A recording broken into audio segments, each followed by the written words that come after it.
So I think we may have to complicate it. I told him, Doug and I was, put that in the drug forfeitures money. Heck yeah, I mean, just think we'll go by with that.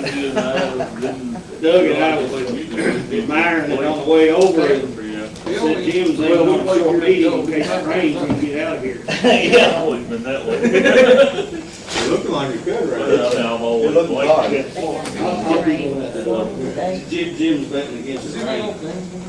No, he's on vacation. Well, I'm gonna give you his, we just hang on to it. I know that's not talking to me, so. If you get an empty, Oh, thank you. you got an empty envelope, yeah. The big envelope empty. With yours in it. Well, So that's keep right. your own in You it. can have it. Well, I just don't want to tear things up.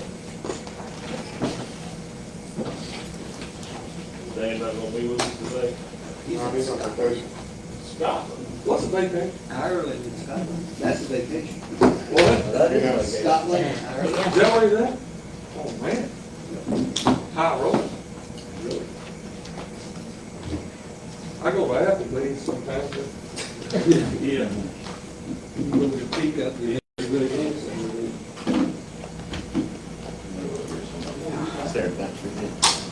What's that song? Go to Wendy's, put this drive and off, something like that. What's that song? You're gonna do better than that, ain't you a singer? What's the new country song?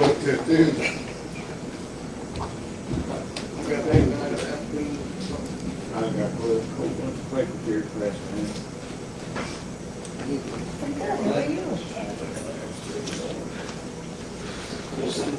Yeah.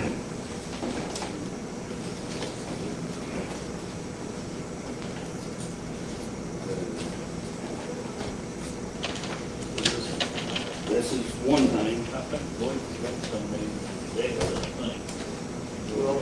Yeah, but my mom graduated high school. This is, My mom and dad was 7 Is it all just one? this thing? is a redistricting thing. Back when We're not supposed to just keep one of these or all? One, just Run around one Mount on Washington paper all clip. the time, where that little Lloyd speaking. So it's like, He's a good guy. I think what he can get your shirt off your side. yeah, it's this thing, but that's done stuff once a year, man. I'll try to do it a few times, yeah. Here's one of the last ones I had that Andy had to you. Was this in the pack? Don't think so. Well, I'm just going to try to read. Here, you might.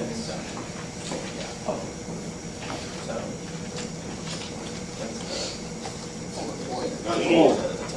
Two more. These just got in this morning. I'm looking good there.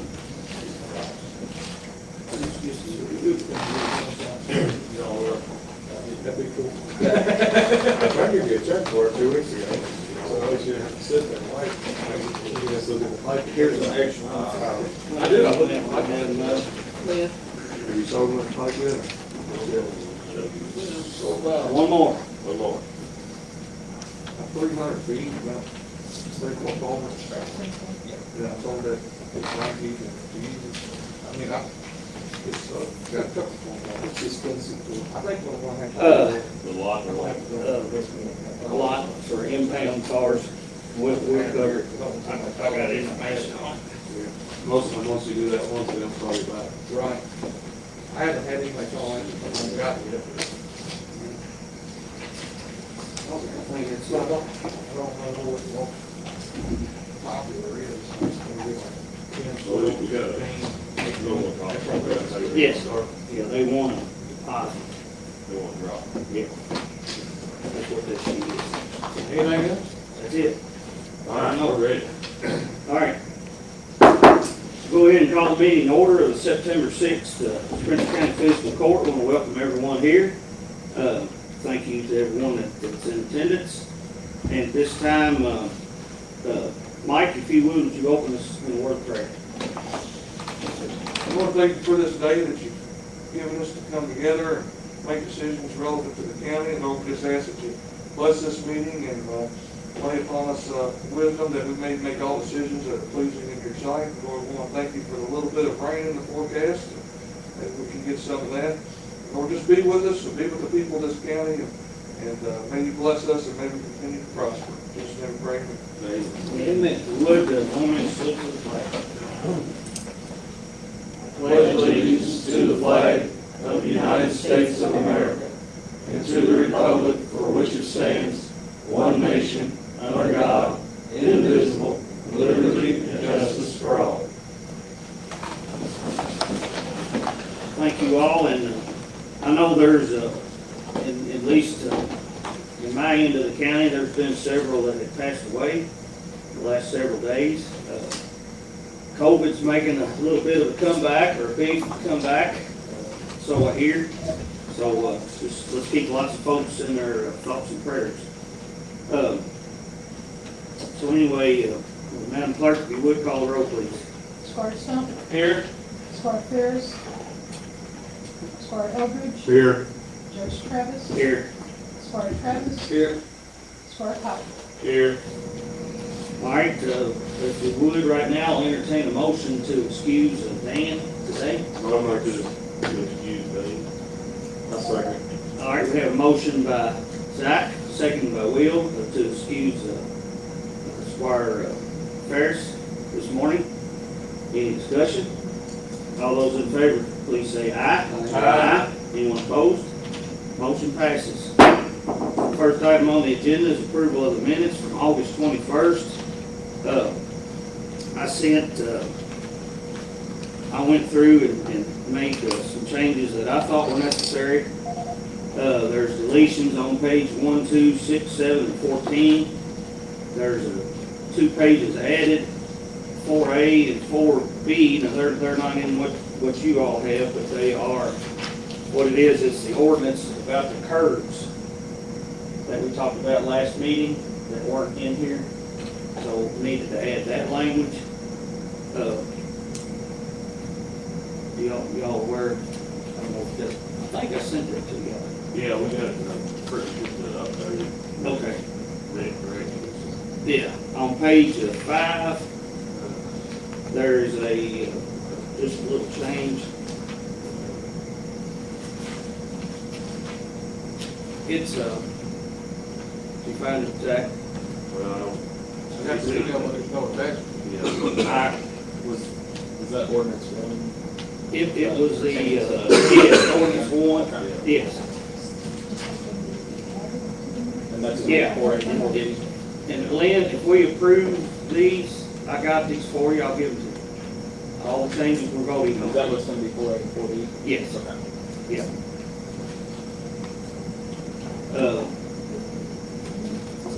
There's a small change on page 5. Just the bottom number, I think. Should have the bottom numbers on them. Yeah. That's it. Down there where it says lots under 1 acre or less should be lots of 1 acre or less. Just a small change. Lots of 1 acre or less. That's different page. I'm sorry. Let's get it at the top. Yeah, there it is. It's on there. And then on page 8 and 9, which they need to be enlarged. I'll show them to you.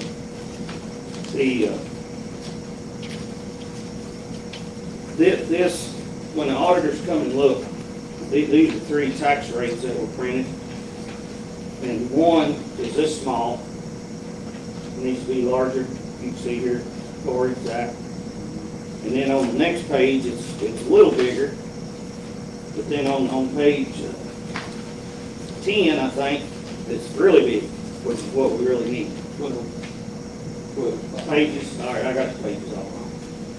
But anyway, those are what I saw that needed to be changed. And when I say I deleted some language, I just took some commentary out of different different pages, and I did send those ideas to you guys. Motion to approve the list with the recommended changes and additions. All right, is there a second? Second. All right, we have a motion by Zach and seconded by Will to approve the minutes with the changes that were mentioned. Is there any discussion? All those in favor say aye. Aye. Anyone opposed? Motion passes. If you would, pass these down. Can I get clarification? Yes. So you took the minutes I prepared and you edited them, and that's what you want recorded, correct? I took the minutes and made corrections and presented it to the court. They just voted and passed them. And yes, that's what we want recorded. But did the court have these minutes before the meeting today to look at the changes? Yes. Yeah. We got the meetings, for minutes, at least I did. Yeah, and there are Attorney General's opinion that allow that. You and I can discuss changes as we have we did on day one, if you remember in January.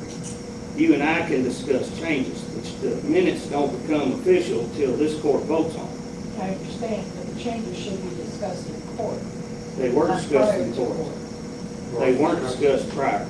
We just discussed it right here. We just now discussed them. They were not discussed. So you sent them out prior to the meeting today, correct?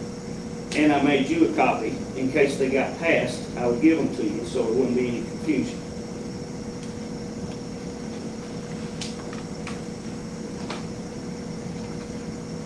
Yeah, this is what we just voted on today. And then now, once we approve the minutes, then they're ready to be recorded in your book. Do you want the minutes recorded with all the lines through them that you made? Actually, you should make the corrections and then record them. Because we just voted to make those corrections. We just voted to make the deletions, to make pages added, that sort of thing. And you have them in your computer system. You don't have to make copies of this copy.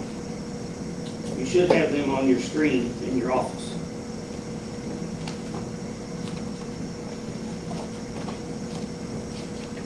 All right. Communications from Judge Executive. Bear with me just a second.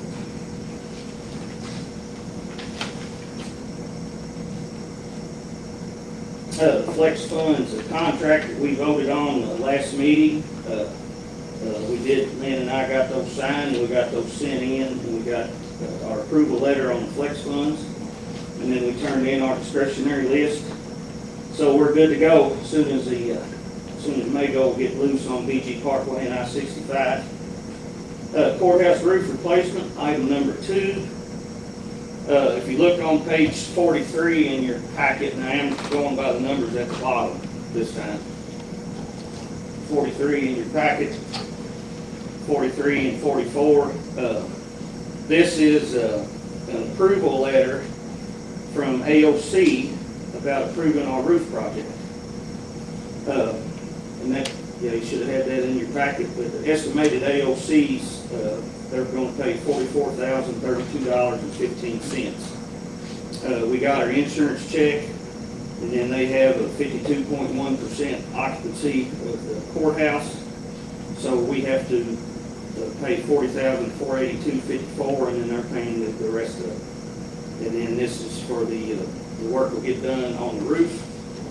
So that'll be, should be a done deal, but I wanted to present to you all this, because I need to sign it. I need to accept what we send to AOC. I'll entertain a motion that we accept this, and then I'll get it signed and sent in. Second. All right, a motion made by myself to accept this acknowledgement and agreement with AOC, seconded by Jim. Any discussion? Hearing none, all those in favor say aye. Aye. Anyone opposed? Motion passes. We'll get that sent in. The employee evaluations, I've gotten started on those. I've got a folder of ones we've gotten completed, and there's still more to do, but I just wanted to tell you that I have those started. Communications from citizens. Anyone in the audience like to address the court? All right. We'll move right on. Angie, you're up for zoning. We have a lot to do today. I know, I think Julie is with her mother today, I think. Yes. Had appointments, so Angie's filling in for Julie. In my packet, it started out with second readings, Okay. so I'll just, if you got them there, Angie, I'll, I do. okay, go ahead. You got the ordinance first, or are they second? I got Plum Creek Road, Okay. Yeah. 1900 block. Yeah. Yeah, the lane Will be and next, Niles, that's fine. lane and Niles, At the bottom of it. page 45 at the bottom. All right, we have these are all the second readings. We have the application of Everett Lane and Madeline Emmel, discussing Ag 1 agricultural to Ag 2 agricultural on 6.977 acres located at 1900 block of Plum Creek Road, Highway 1066.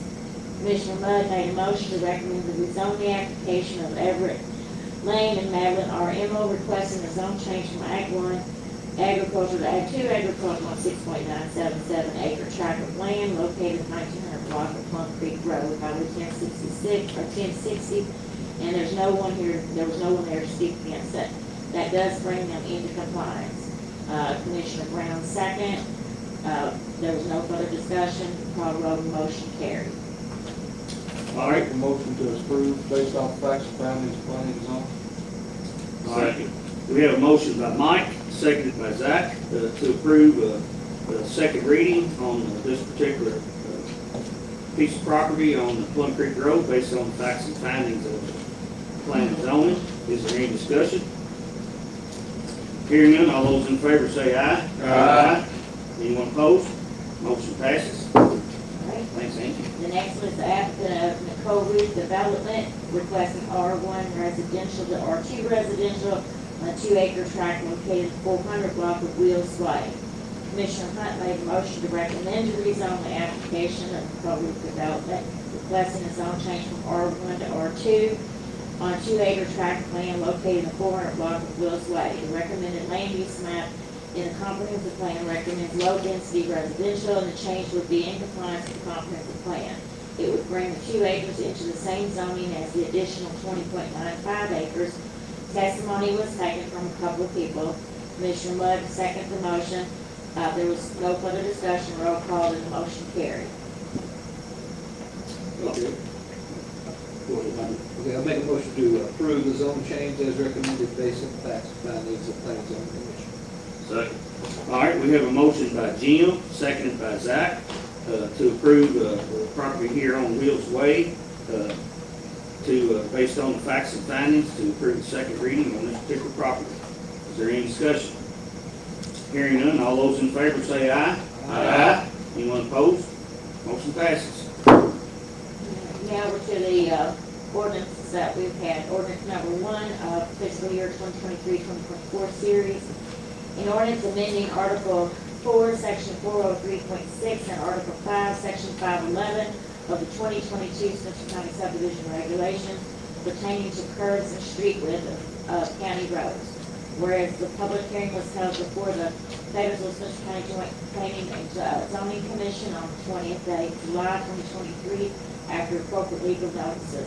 And whereas pursuant to KRS 100.211 and Article 1, Section 101.2 of the regulations of Taylorsville Spencer County Joint Planning and Zoning Commission took the following action, which was to recommend a proposed amendment to Article 4, Section 403.6 and Article 5, Section 511 of the 2022 Spencer County subdivision regulations.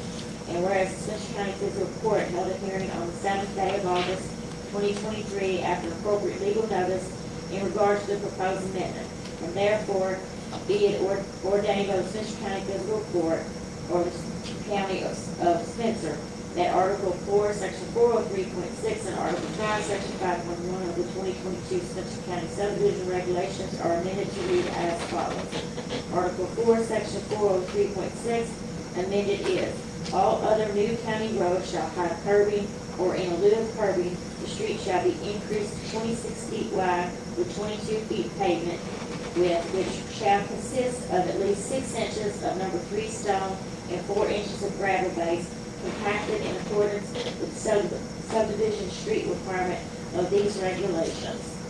And Article 5, Section 511, amended is all new residential development with lots containing 1 acre or less in size shall have curbing.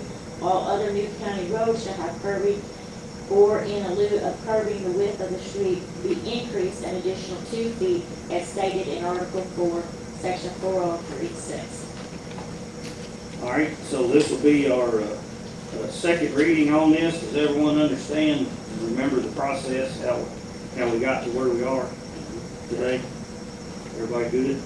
All right, well, I entertain a motion to approve the second reading of this ordinance, number 1. Motion to approve. All right, have a motion by Mike, second by Zach, to approve the readings of ordinance number 1 here. This being the second and final reading. Is there any discussion? Hearing none, all those in favor say aye. Aye. Anyone opposed? Motion passes. Next is ticket. Yep.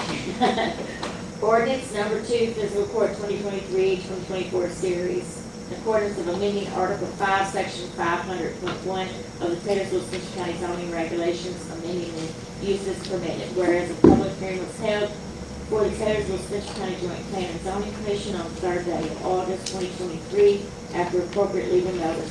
And whereas pursuant to KRS 100.211 and Article 1, Section 101.2 of the regulations, the Spencer County, Taylorsville Spencer County Joint Planning Commission took the following action, which was to recommend a proposed amendment to Article 5, Section 500.1 of the Taylorsville Spencer County zoning regulations. And whereas the Spencer County Fiscal Court held a hearing on the 21st day of August 2023 after appropriate legal notice in regard to the proposed amendment, therefore be and ordained by the Spencer County Fiscal Court or the County of Spencer that Article 5, Section 500.1 of the 2022 Spencer County subdivision regulations are amended to read as follows. Section 5, or Article 5, Section 500, R1, single-family residential.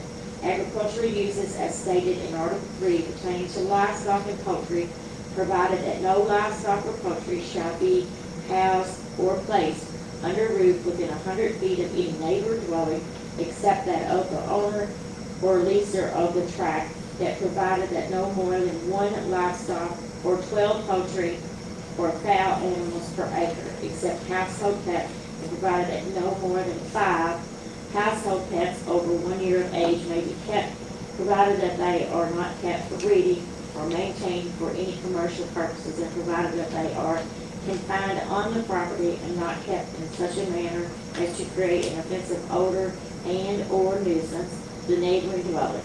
Disposal of feeding of garbage is prohibited. The housing or maintaining of livestock or poultry is prohibited within the city limits. Motion to approve. All right, we have a motion by Zach, Second. second by Will, to approve ordinance number 2, which deals with the poultry issue. This is the second and final reading. Is there any other discussion? Hearing none, all those in favor say aye. Aye. Anyone opposed? Motion passes. Chickens are free. Freer. Now you have, Angie, I have first readings. I do, yeah. We have the application of Michael Jr. and Carla Schindler and Sharon Cuddy requesting R1 residential to Ag 1 agriculture on 0.822 acre tract known as Tract 1A, located at 5660 Little Mott Road, Highway 44 East. Commissioner Wheatley made a motion to recommend to rezone the application of Michael Jr. and Carla Schindler and Sharon Cuddy requesting zone change from R1 residential to Ag 1 agriculture on 0.822 acre tract known as Tract 1A of land located at 5660 Little Mott Road, Highway 44 East. The recommended land use map and comprehensive plan recommends mixed use. The change would be in compliance with the comprehensive plan, and there's no one here to speak against it. Commissioner Mudd seconded the motion. There was no further discussion. Roll call, and motion carried. I have a question about that. I see these on there, not this one in particular, but I see a bunch going from Ag 1 to Ag 2, which I know just because it's under 10 acres, it'll be like 6 acres. Probably, yeah, in most cases. How does 0.882 acres go Ag 1? They actually were On this particular one, the family is zoning back a section of their property back to the daughter or something. Yeah. That way, so they need, and that was R1, but what they've got is agricultural. When they move that over, they have to change it to agricultural to be in compliance with what they already have that they added to. Okay, is this a separate tract from what they already have? The- Or is the it gonna be family- one whole family farm again? Not, well, no, they just needed to give that 8.22 acres Yeah. into that daughter, I think it was a daughter or whatever, to make it, it's a better building in that vicinity for putting home. Okay. Yeah, basically, it would have to be joining a tract 10 acres or more. Yeah, so it's, So the .822 would be joining a 10 acre or larger tract. So it's gonna be, end up being one tract. they changed, they requested it to convey it back to their daughter that has a 10.68 acre tract. That makes sense, that's why I was confused. They're just gonna eliminate the smaller tract. But, thank you. Okay, any other questions for Angie on this one? All right. All right, the next one is for Dennis and Kim Lima requesting Ag 1 agricultural to B2 commercial on 3.27 acres and Ag 1 agricultural to Ag 2 agricultural on a 5.70 acres located at 2760 Little Mountain Road on Highway 44 East. Commissioner Plant made a motion to recommend the rezoning application of Dennis and Kim Lima requesting a zone change from Ag 1 agricultural to B2 commercial on 3.27 acres and Ag 1 agricultural to Ag 2 agricultural on a 5.70 acre tract located at 2760 Little Mountain Road, Highway 44 East. The recommended land use map and comprehensive plan recommends mixed use to high density residential. The change would be in compliance with the comprehensive plan and no one is here to speak against it. The parties have also agreed that they will limit themselves to the use of a RV and boat storage with plans to do maybe at least 2 buildings on the 3.27 acres. They also agree instead of tree buffering, they will substitute a privacy fence due to the property being almost solid rock. Second by Commissioner Mudd, no further discussion, and roll was called, motion carried. All right, any questions about the first reading here? All right, Angie, I think you got one more. I think Julie stuck you up here today on purpose. She did. Yeah. Thank you very much. You're doing one. She said, "Oh, I forgot. Yeah. This report's usually Monday." She's seen these 18 pages. All right, that's okay. So now we have the application of Paul E. Pope requesting Ag 1 agriculture to R1 residential on 2.3033 acres, which was marked as tract 1B, located in 1200 block of Dutchess Creek Road. Commissioner Travis had made a motion to recommend the rezoning application of Paul E. Pope requesting a zone change from Ag 1 agricultural to R1 residential on 2.3033 acre tract of land located in 1200 block of Dutchess Creek Road. The recommended land use map in the comprehensive plan recommends low density residential. Change would be in compliance with the comprehensive plan and no one was here to speak against it. The second by Commissioner Knoll, was further discussion, roll was called and the motion carried. All right. Any discussions on this?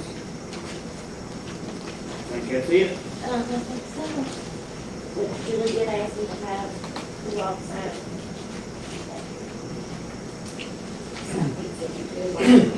That's all. Okay.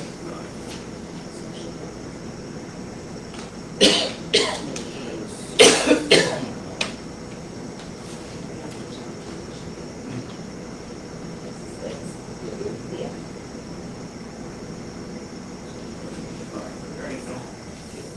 Thanks, Angie.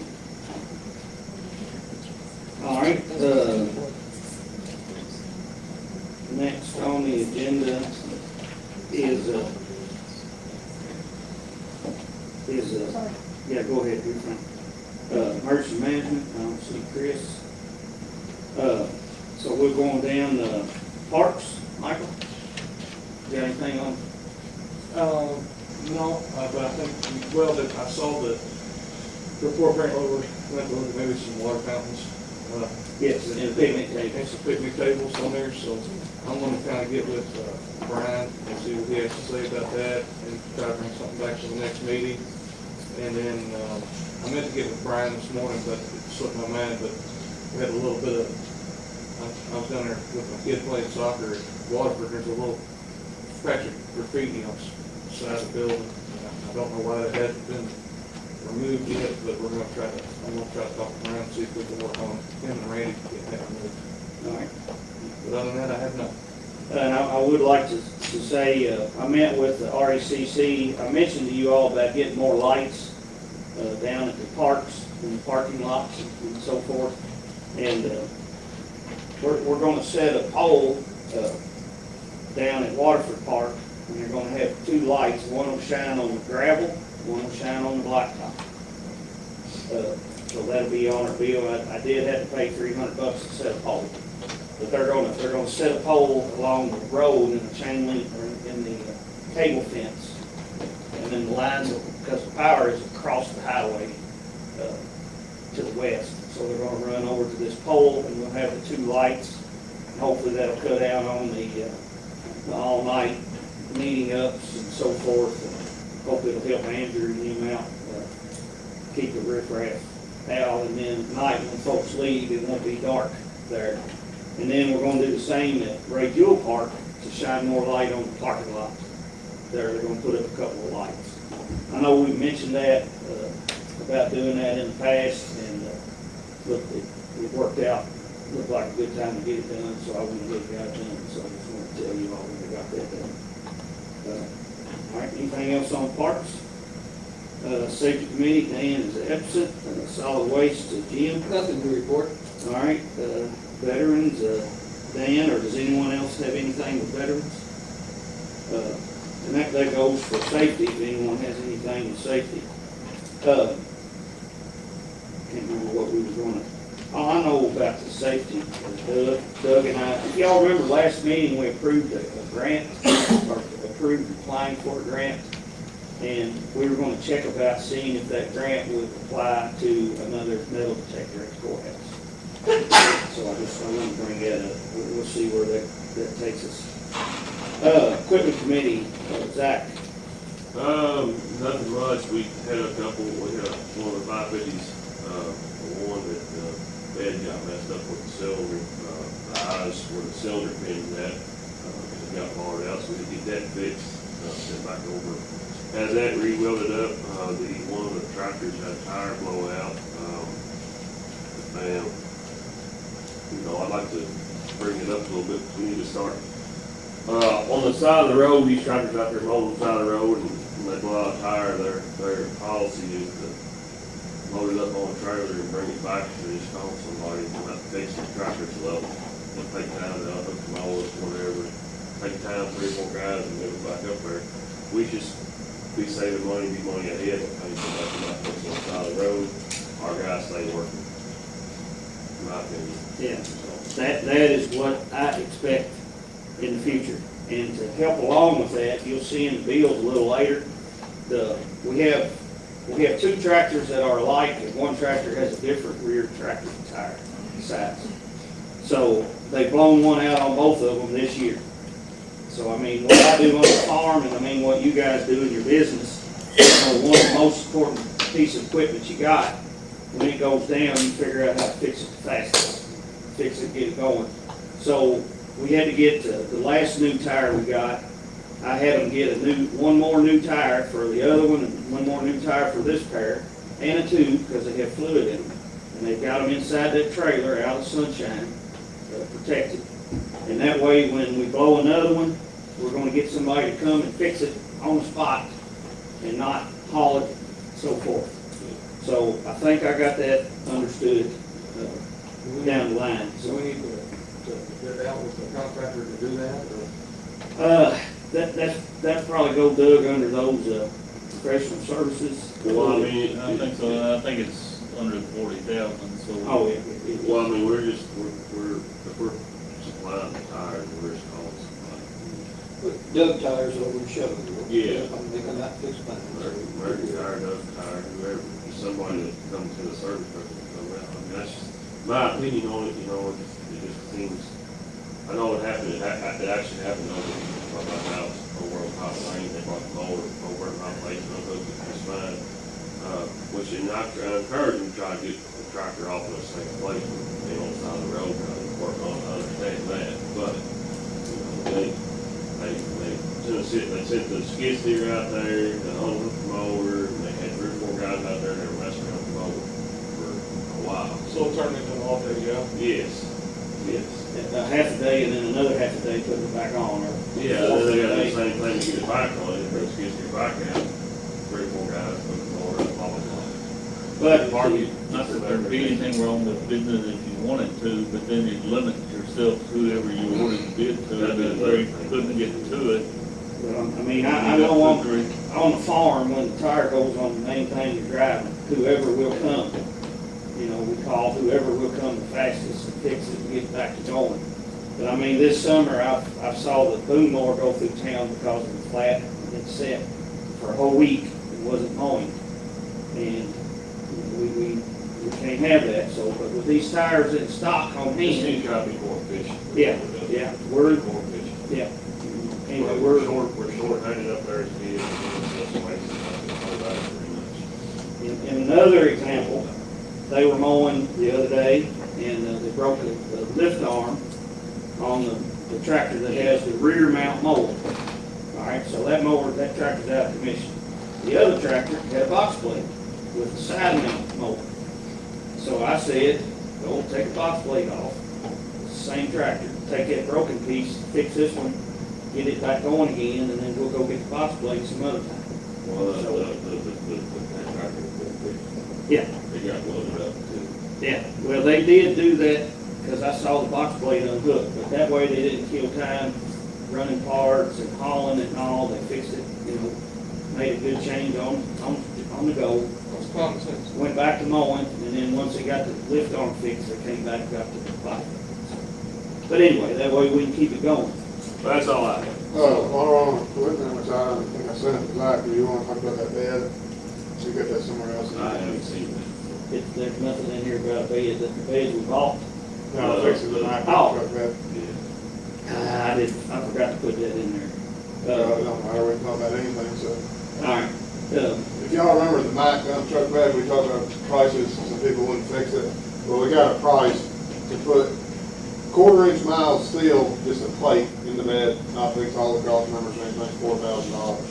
You want to put AR 500 steel in the bed and replace all the cross members that are like bent, $8,500. Well, my thing on that is, it is a big difference in the price, but the AR versus the valve seal, the bed don't come out. So it's gonna be a little bit fix. You know, we put some valve seal in here, and they go out here and dirt the road somewhere, dirt the road, just concrete, blacktop in there, spin up, back to where it was. Well, the thing is, if it's got a bent cross member, you don't put vinyl steel in there, because it'll just run that shot rock in there, and it'll spin them or break them even worse. Well, you know, And the this, that plate's gonna be sitting on top of the old plate, and eventually, you know, that will happen. It's just, you know, I guess we need to consider how long we're gonna keep the truck. I'd probably rather have that old Mack truck than a new one myself, but, Well, we tried it for $200,000. yeah. Well, I'll make a motion, we replace the, bed floor with the AR plate, with $8,500 bid. Does that include mixed cross member? Yes, sir, yes. Who's doing that? David Jewell, Jewell's truck I'll sales. second. Now the only thing while we're talking on this, that can't get to it till the fall. That's fine. Yeah, it is so. That's what I thought. I thought that he said, we'll call it a late fall.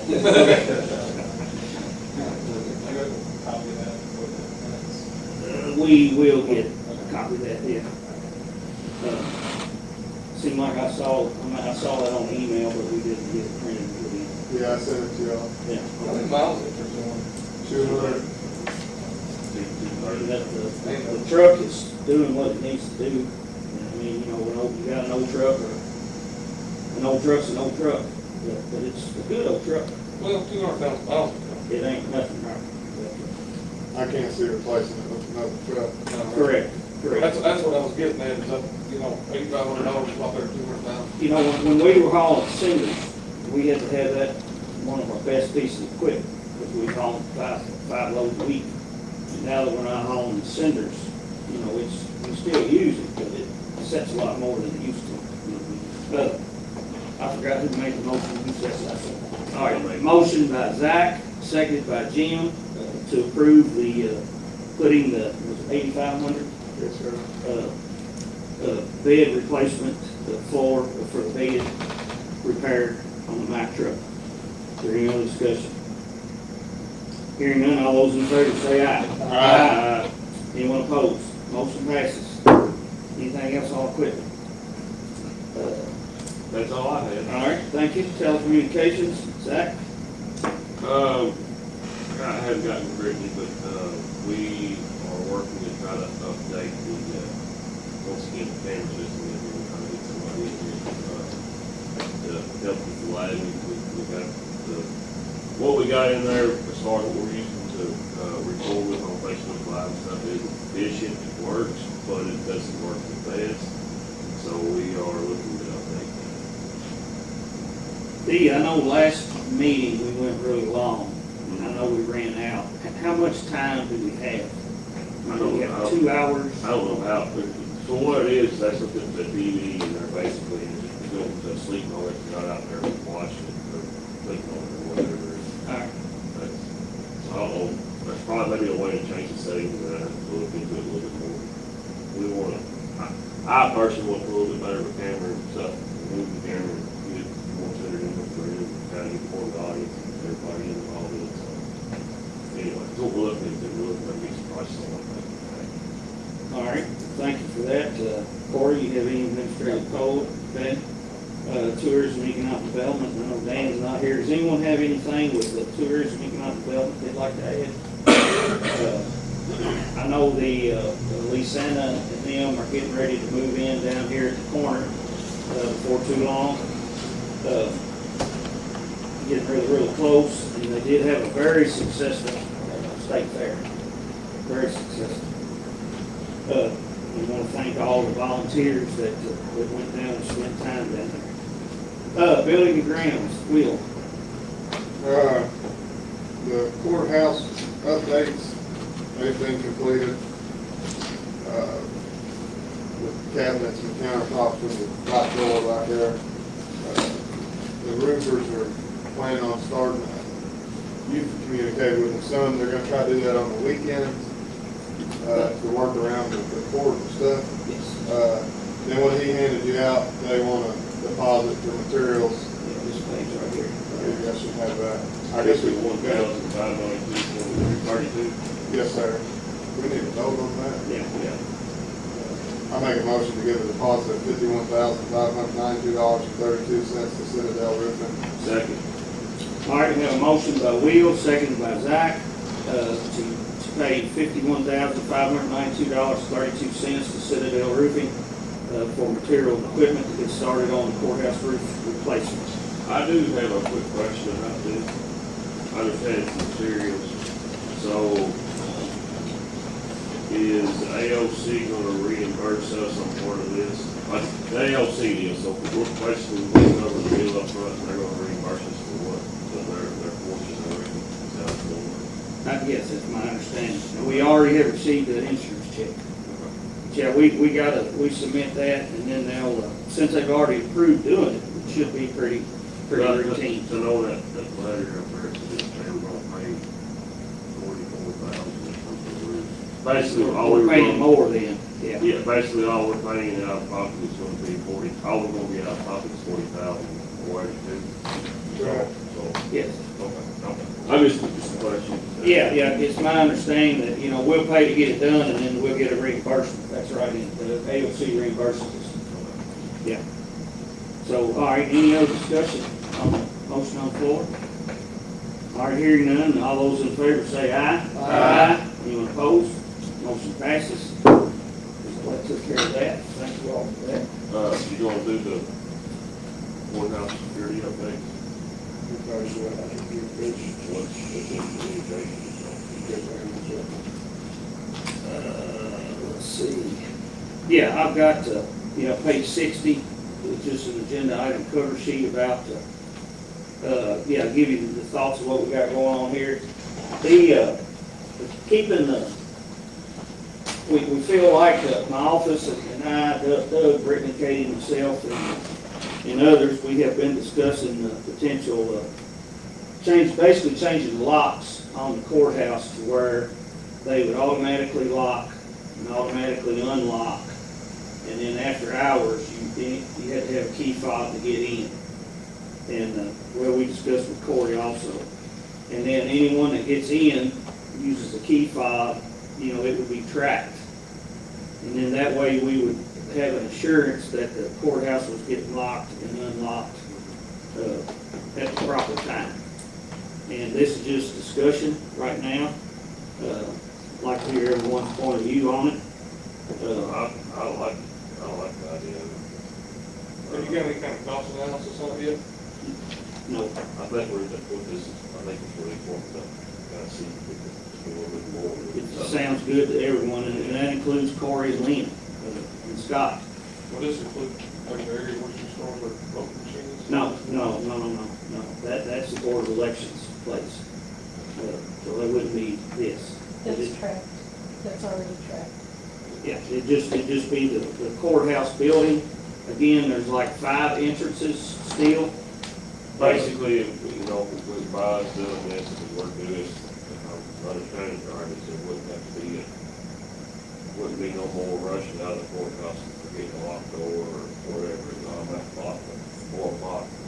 Or 4:30, I guess whatever time you set. And then on particular days, I'm sure, like where Lynn stays open late on Thursdays, you'd have to have that day would have to be different. And then those Saturdays, they should have the ability to, with their key fob, to, like a better phrase, override it for a set amount of time, I would guess.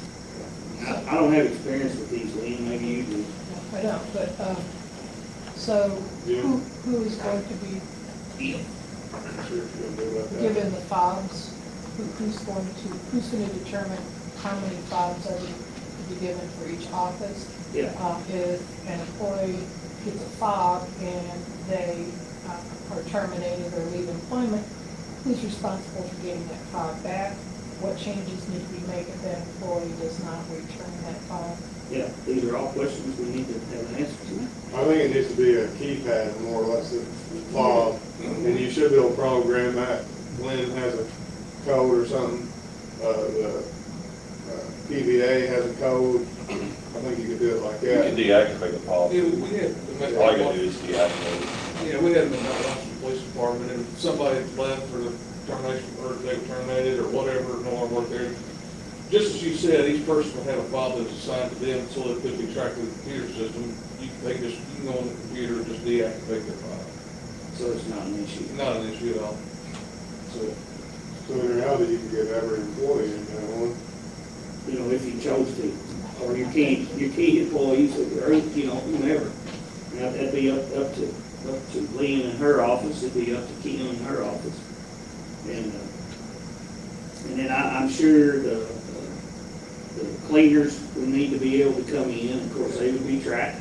The maintenance would need to come in, they would be tracked. Of course, the circuit clerk side, all those folks would possibly need to come in after hours. So, it's just something I wanted to bring up that we were looking about doing. So, just to get some conversation, it sounds like no one's really negative on it. they proceed. Yeah, I think it's start moving forward and seeing what's going to talking to people. Yeah, So will this, whatever plans you make, will this take the place of the security system we have already? We already have a keypad in our office. The coming and going in that office is traced, and I track, I get a report every month. This isn't, so we're not, this is just the outside of the building, so just be the outside yeah. of the building. It won't have anything to do with your individual office. That's your business. Same goes with Ken's. So, we have no. Where's basically going to put people on the outside, Yeah, people coming in. so. But, So anyway, that, yeah, I just wanted to have just basic general discussion. Poor Jim's gonna have wet tail on that. That's why he left me. I could let him in the garage of the chairman's office. It wouldn't cost me that much. Hopefully he's got him the top that'll go up pretty quick. There he is, there he is. Was it too bad? Good stuff to do. You get her tonight? All right, good deal. We were just discussing about possibly getting automatic lock and unlock doors at the courthouse. People having key fobs. We're gonna get some more information on it. Anything else on building and grounds? Thank you all for, we've been doing a lot of work getting the courthouse addressed. And we're gonna get, we got the roof replaced. One other thing I wanna do, if y'all notice the outside needs painting really, really bad. At least all the white trim, in my opinion, needs painting. And I wanna, Randy did give me some bids early on, and I haven't pursued it anymore, but I wanna get some more bids so we can have it painted by next year when we celebrate our bicentennial. I mean, our courthouse needs to look nice for our bicentennial. And that'll be Definitely explained, you think it's painted, right. So, but I'll come back with some more down the road. I don't know that I want to paint it this fall, because then it'll be, I'd like to get it next spring, get it fresh in the spring. So, but anyway, that's just the thoughts on taking care of our courthouse. One other thing, Brad, Walters gave us a price the day after our meeting for a set of structurally stamped plans, and the animal shelter committee just made the decision to go on and have them do it, but it was $4,000. Yeah, I've got that in old business. Oh, you do? Yeah. Well, how you know? I didn't see it in there. All right. Yeah, I've got it. I'll tell you again in a minute. Okay. All right. But thank you. Yeah, thanks for staying on top of things. Well, you just get them animal shelters. Yeah, they don't even have, yeah. Well, we don't even have that. All right, but anyhow, the Spencer County tax rates from the school district, in the packet there on page 61. We don't have to take any action on that. So that brings us to old business. I'm sorry. The fun stuff. Yeah, okay. Yeah, the salt auction. Todd and I, we've all been to auctions, but the nuts and bolts of how this reverse salt auction works is you register that you want 500 tons of salt, which we did, then you don't do nothing. You don't do nothing. Then the companies bid against each other to get your business, and the price goes down. So it started up about 150 a ton. There was like 9 places looking for salt, us and 8 others. One place wanted 20,000 tons. I think that was Boone County, right up on the river. I thought they would have got a better price than we got. But anyway, it wound up, we got approved for at 101 1/4 per ton, and that includes delivery. But when you say something has no strings attached, this really, you don't have to take 500 tons. You can take up to 500 tons. And then they'll bring it when you order it. Of course, you gotta have a place to put it. And then you pay, my understanding, then you pay for it after you get it.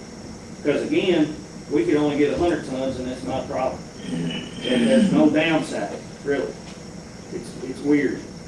But anyway, this outfit out of Texas handles this auction. And we can buy rock same way if we choose to. They handle commodities. But we can have rock quarries that would delivery included. There's a fee, and I think CAECO paid a fee for us to participate in the salt auction.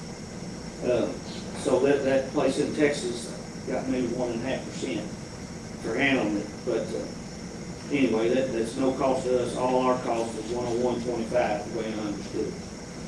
So we need to make a motion to approve Yes. who we're going to use. Yeah. And it's my understanding that Morton is the one in Louisville, Of course, another one, this Compass, it may be up at Cincinnati. I don't know where the other one is. It doesn't matter if they're gonna, Right. so I would just say we vote to use both Morton and Compass, and that way we do that. Well, I don't know a reason why we couldn't. I would rather go with one right now, since we're learning how to do it. That's just my opinion, but I've got nothing against going, because it's funny that they landed on the same price. I would have thought one would at least drop that quarter. But what they did is, y'all done these timed auctions, where the last person to bid less, it extends it 2 more minutes, it extends 2 more minutes. Well, they did that forever. And then I guess, If the auction's already been done, do we have to take one of these? I think this is kind of like the tire. If you call Morton, you need salt real bad, they can't get it, we got a big ass storm, then you call the next place, and it's the same price. well, I have to commit. I saw a document where I need to commit to one or the other. And it didn't really give an option to commit to both. I didn't see. And I could be mistaken. Is there a timeline on how long the offer at that price is held open, or is it just for the season? I told the fellow, I said, tell me all the downsides. What's the risk? What's the downside risk? I told him every one he told me. And I didn't exactly quiz him. And I probably need to do a little more research, but going by what he told us, you take it. Now, I'm sure that, yeah, come March, it's probably over.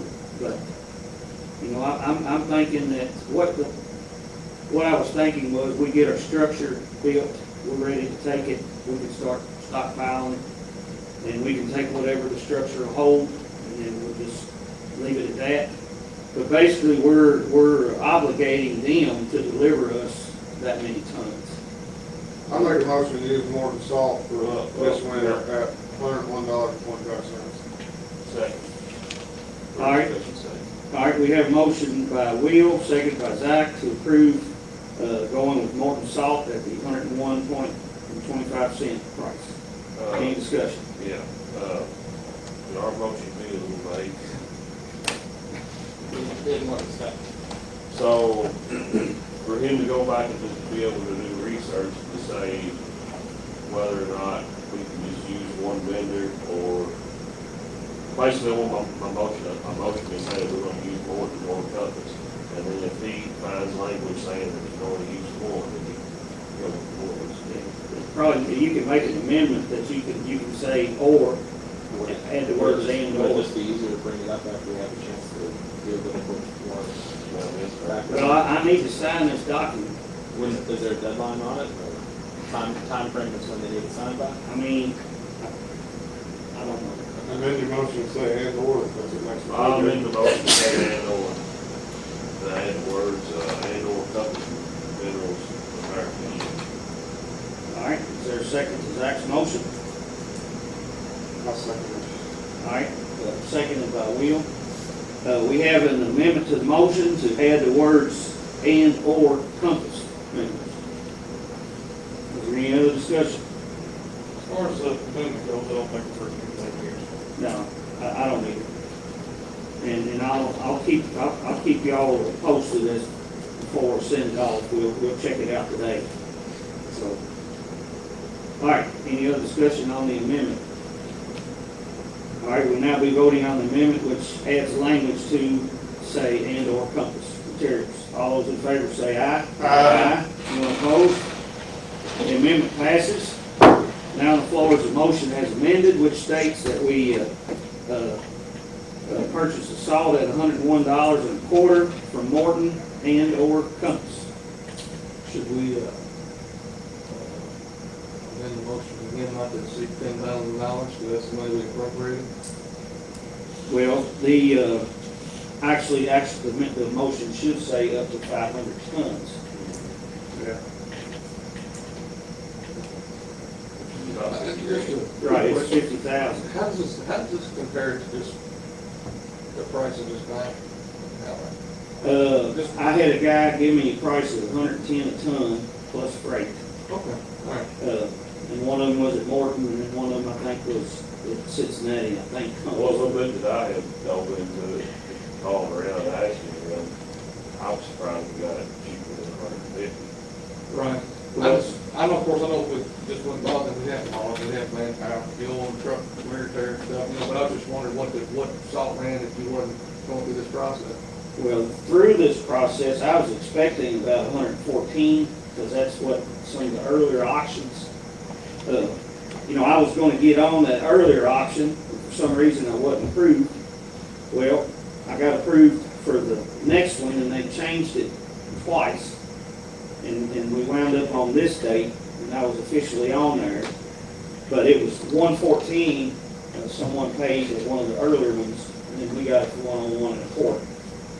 So it's kind of like we save money by And that's being late per ton. And a ton will do about 8 miles. Well, the reason why, brother, like, we appropriated, I guess, you know, $10,000 to put towards this, and to do 500, you know, up to 500 tons, and that comes to a total of $50,625. Well, $10,000 ain't gonna touch it. I don't know how to do that. Well, I think we Well, I'm just, just- I think we just put the 10,000 in there as a starting point. Okay. And not, that wasn't gonna be the final. Okay. It is well, right I here, mean, that's may fair. I just- require transfer. I just read at the top where it said we appropriated 10,000, but now we're talking about spending 50,000, so I just want some clarification. Yeah. And then I had to go through, to get approved as a bidder, had to go through the advertisement process, which they helped you do it, and we got all that done, I got all the advertising accomplished. I know when, like Jim said, we were trying to come up with a starting point. See, what we were gonna do was a couple hundred tons, which that kept us under the 30,000. Y'all remember back in the cold weather, we were talking about to spend $29,999. Y'all remember? Well, are we necessarily gonna use 500 tons when we got 3 years worth of cinders to try to get rid of? Not, we don't have to, no. Again, we go in My there. recommendation on that's gonna be, it's just like everything, every year goes up. Buy it now, get a cheaper price, next year, don't use all of it, don't use none of it. That's just how much salt we get. This price versus paying $160 a ton next year. Well, it's gonna be Again, hard. I think that's right, it's, if we've got a salt barn big enough to handle 100 ton or It's not gonna go bad. whatever. It will start to go bad. Keep it filled up after the winter's over, fill it up, and for next year. It'll get hard. this price. I've had salt bins. Yeah. But, Yeah, yeah, it'll go bad. you know, what I want to do, Big giant blocks in 5 years. you know, we definitely need to keep 2 or 3 big events. I mean, if we just do, I think it's about 40 ton, if it's 8 miles to a ton, we got 200 some miles of road. It seemed like it was 30 or 40 tons you use an event. So, I mean, for sure, we need to keep 2 or 3 snow events on hand. And I've got on the agenda about the salt structure coming up here in a minute. But anyhow, you know, we gotta start, we can add on, you know, you really can't never build a barn too big, you all know that. You just keep accumulating stuff. But anyhow, we probably do need to add on this, that we do up to 500 tons. So that way it'll have the money appropriated. I was thinking you need to do something, because if not, what you can approve up to $3,000 wouldn't be much below the salt coming in. Yeah, it wouldn't fail, right. I move to amend the motion, to add the language up to 500 tons. All right, we have a motion by Mike, seconded by Zach, to amend the motion by adding the words up to 500 tons. This will be an amendment. Is that a question on that one? Does that require, should the current language approve any necessary transfers for that? Yeah, it probably should. You good with that, Mike? Sure. Which will include any necessary transfers. This is an amendment to the motion as amended. Yeah. Didn't we have motion to amend the motion already? Yeah. Voted the amendment? Yeah, but we- To the motion? Right, but we were still discussing the original motion. So you got the original motion on the table, which is what Bill said, and we, Or would this just be withdraw my original motion? I told you. We're still good. Yeah, it's- we're still legal. I just. And we amended it, and we voted to approve that amendment. Now we're amending it again, you want to amend it twice? Well, no, you can amend it all day till the cows come But home. you don't have two But you only have two amendments on the floor at once.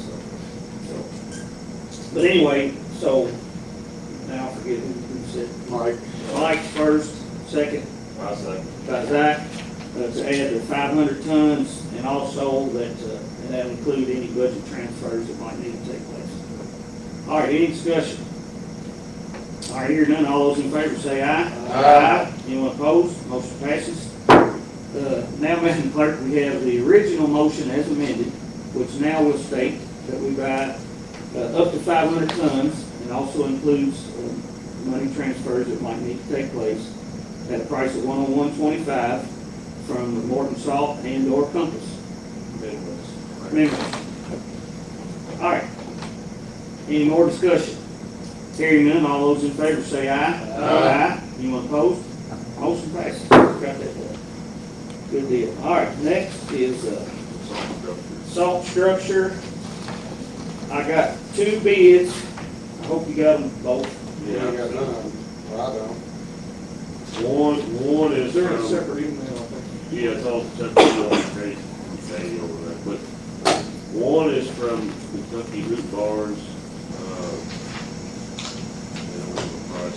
yeah, that's $23,900. And then the other one is from Mattingly Hoop Structures for a total of $26,357. Yeah, and let me go through these to get them apples to apples. If you look at the square footage of apples to apples, this is a 40 by 84 feet long hoop structure.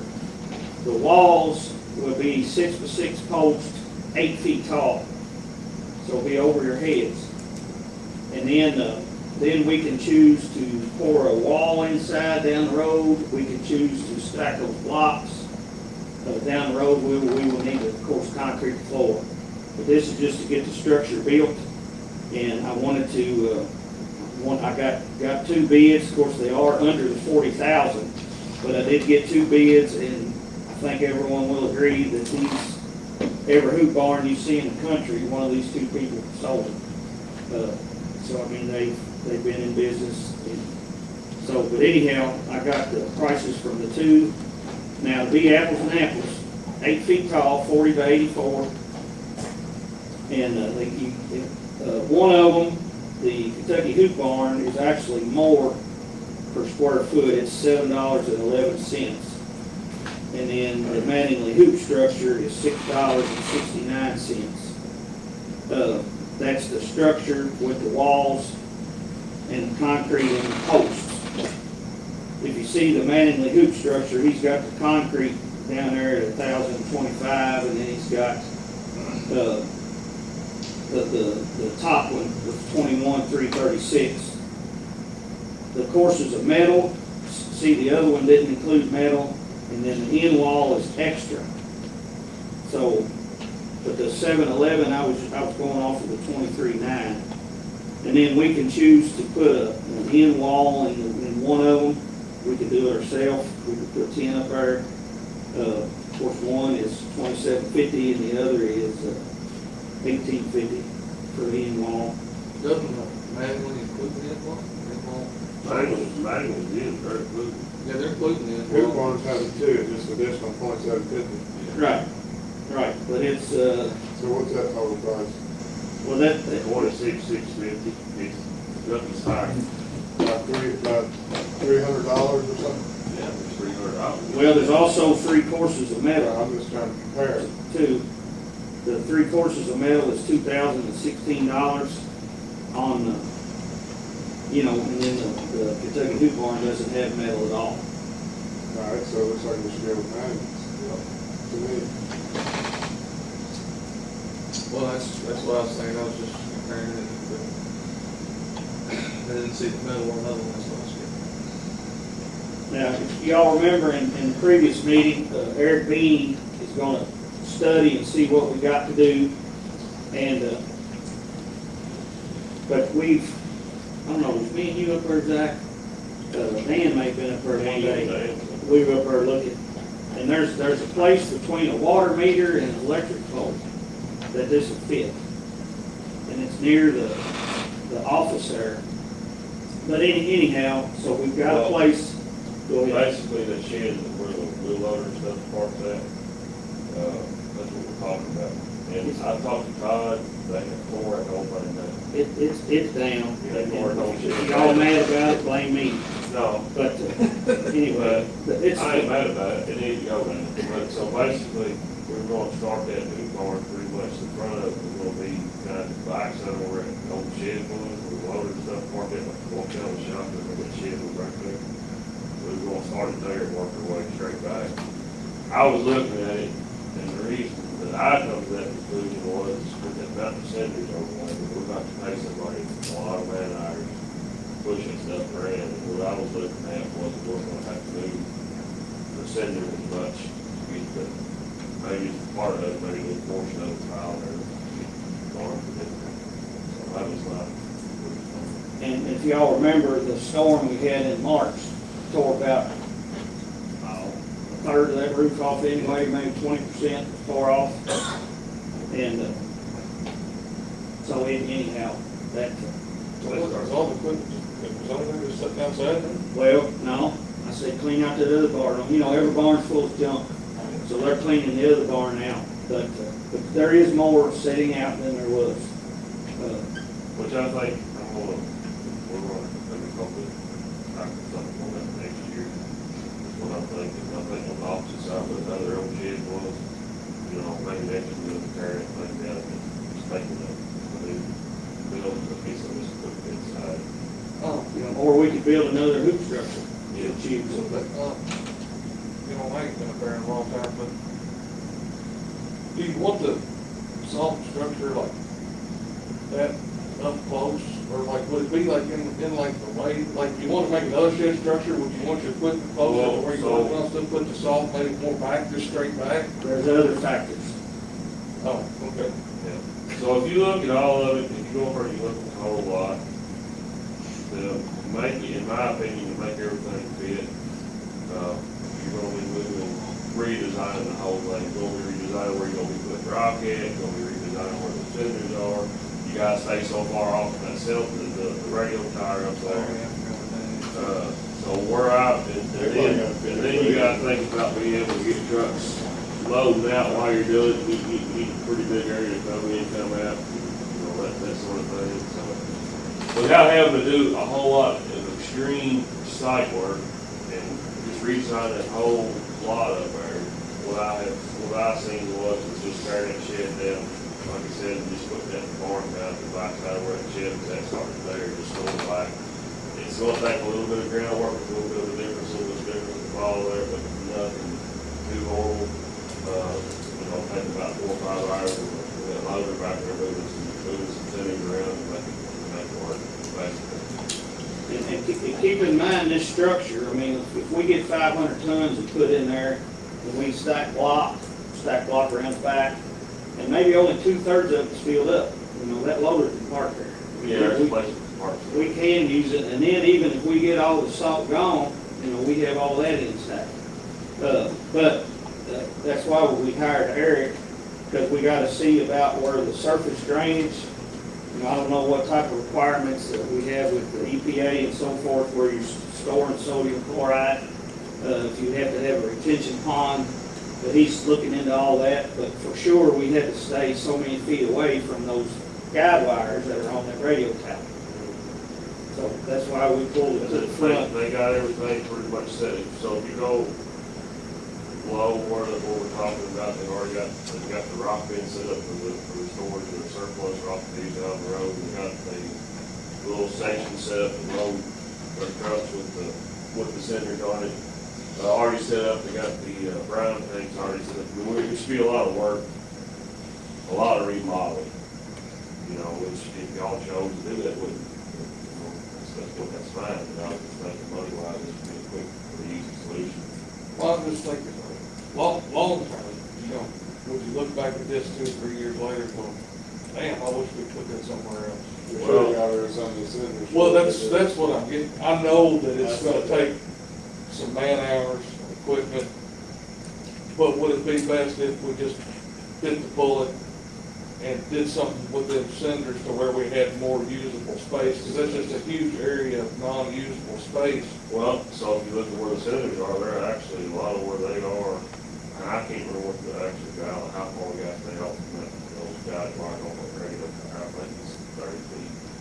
But a lot of where those cinders are piled up are all, they're already intrude on that radio tower, so whether the cinders are there or not, we can't build there unless we take the radio tower down, so. So, and then that's additional expense, but anyway, I think we've got a path. Yeah, it's like it always, Michael, every time we do something, you look back and think, well, it's been a little better. Well, let's hope that we look and say, well, it'd been a little better if we'd done this instead of Yeah, I was saying. just, I don't think we'll say that was a big mistake. I was just offering a point of reference to Yes. spark discussion to see if anybody else had any ideas about maybe, don't wanna look back later and say, man, we really missed the mark on that or whatever. Well, if you look at what they're doing with it, with the area that we're talking about, y'all are more welcome to go over and look at it too, but, if you look at what the area is they're using for now, it's just basically just, they got some cinders sitting there and they got a bunch of junk sitting there, and they ain't really using it for nothing. I was thinking when you go in there, down there at bottom, like where that logo is, that sits down there, so, it ain't. Well, you sitting down all gotta your think about, equipment. so you gotta think about this too, so they use that a lot to store rock, they use it to store when they're out digging material for digging up the road, and stuff, they gotta have spot dump to dump their fill off of, which, not only most of the time, you find some old farmer that's more willing to take some field, but, we gotta have room to be able to do stuff. Whenever we have a big tree storm, like we did the FEMA disaster, we gotta have a place to put stuff and burn brush, yeah, we got the fairgrounds, but we really wanna go over and tear a bunch of that stuff up all the time. There's lots that we got things. The tire amnesty we're getting ready to have is at the fairgrounds. Yeah. Of course, this is statewide. I mean, people can come in from all over the state and bring tires. It's the end of this month. And you gotta think about the runoff too, if we do end up having to put a retention pond on, where's the best place gonna be to put a pond? And so my thinking on that would be more towards the front, back towards the road off of that collar that we're not using for anything anyway. We're just going to put a retention pond off of that right hand I side. can't see you have to put a retention on, but. We'll see what Eric comes up with, but anyhow, back to, the issue at hand here. So we don't have a motion on the floor yet about I'll put one on the floor, I say that motion to approve Magnet hoop structures for option, or do that. Which one to get to, building up quicker? Both about the same? I say they're both about the same, but I'm gonna squeeze. Okay, well, So, my motion is to approve Magnet hoop structures for the price of $26,357. all right, we have a motion on the floor. Is there a second? Second. And we did budget this when we did our budget on building this structure. It's on that cover page. All right, we have a motion by Zach, seconded by Mike to approve the Manley hoop structure at $26,357.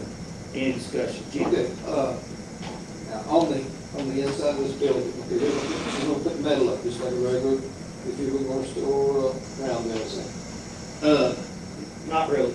It'll be, it'll be a hoop barn, but the side walls will be 8 feet tall. Yeah, but he's saying on the outside, they're gonna put metal. Part of it'll just be exposed, it'll just be wood. It's not covered with metal. Okay, you got 6 for 6 posts, every 8 foot. On the Yeah. outside, usually they got metal run horizontal, up to the 8 foot level. Well, they run it this way, Well, most of them, yeah. okay. So what I'm saying is, when we put salt in there on a concrete floor, let's keep the salt Well, we'll have size. we'll have to put blocks, or we'll have to pour a basement block to keep it in. And we'll worry about that. I wanna get the structure built, because that's what takes time. That's what got us against the wall. We go like putting in bin blocks on the inside along. Yeah, yeah. We could stack them up 3 tall, around, put the salt in there, and, Or would you choose to form the wall? or we choose to form it up, pour a basic wall. Well, if we had to, if we were gonna form a wall, then why not form a wall, Build put the it on structure. top of They the can't tie top the of structure to It, They can't use like concrete. they don't, They don't build them like that normally. That would be extra, and that would take more time, and I thought And then this would get it done. it's gonna cost extra, we're gonna build a wall inside of the metal building that we're inside. But again, if you say we built a 6-foot wall and it's 8 foot tall, then it doesn't impede. I mean, when you pour it, the concrete trucks, you pour inside. Pour it. Yeah, I understand. So, I mean, I figured that, just my thought was we need to get the structure built and then we'll worry about the walls. So we do have to put walls, but we can worry I about think pouring a wall would be crazy. Jim's point, if you pour the wall and then you put a top plate on top of it, it's like building on wood again. It's the same thing. I agree with that, but they said they couldn't get They, the rights, I don't know. that ain't normally how they do it. So that would add additional I'm cost looking at $7,000 worth of just blocks. and time. And it's taking up, 2 foot on each side, 2.5 feet wide. If the block's in there. Yeah, well, the blocks are you want 2 by 2 by 6. Takes about 100, it's gonna take about 138 blocks and they're $50 a piece. So I'm just throwing that out there, to do that later, you're looking at about 7,000, plus you gotta get them all hauled in, of course, we can do that with our local, with the. Pouring a wall, that'd be 25,000. Well, yeah, I mean, I'm just saying, you know, if you're thinking that blocks are only gonna be a couple thousand, I'm just throwing it out there, you're looking at about 7. I mean, I know what I've got a fertilized pile at home, I'll get potash in, and I've got 1 block deep, and I've got about 20-some blocks. And I can put 200 ton in there. And it's an area that's like 40 by 40, and it'll hold 200 ton of potash. I mean, we probably, 500 ton won't fill this thing half full. The main thing is you gotta go 8 feet tall, you know. Well, no, you don't have to. You can go, every how tall you go, you just crown it up. The center's gonna be taller than the sides. Yeah, this thing will be 24 feet, I think they said, in the center. So a triaxle could dump in there. I thought you said you're gonna have 8 foot high walls, you got to block it. Well, you'd have to put, right, set block You don't inside. have to take your block 8 foot. Yeah, the block don't have to be 8 feet tall. Oh, You can stack 2 block tall, 3 block tall, okay. whatever you want. And that's something, you know, you can do 2 or 3 courses at first, because we're never gonna buy more than that much salt. And if we start, once the cinders are gone, start hammering salt, buy a few more blocks, put them in there. Right, we can do it over time. But the biggest thing is hiring this guy to build this building. I'm gonna get on him, hopefully he'll get out here, hopefully we'll have it in a month and a half, we'll have this thing built. Is Eric Bean gonna have all this done by a month and a half? Todd's pushing, I told Todd to push him. So, question about there. He Yes. said he's gonna look into whether retention ponds needed. If the barn is built, will they be able to have a pond in Yes. enough proximity to that location? Yeah. Yeah, they have looked, he's already looked, and they've had discussion about it. And keep in mind, if, you know, when we don't have salt in this building, we put anything in this building. So anyway, all right, any other discussion? All right, all those in favor of the motion to do management hoop structure, say aye. Aye. Anyone opposed? Motion passes. All right, bluegrass fiber. In your packet on page 64, 65, there's a map. Yeah, he came earlier and we were talking about putting it on that tower at the road barn, actually. Yeah, myself, yeah. And at the road barn, and so he had a proposal, it's on page 64. I've got So some I more stuff invited him to back. pass up, if you don't mind. Yeah, go ahead. Yeah, see.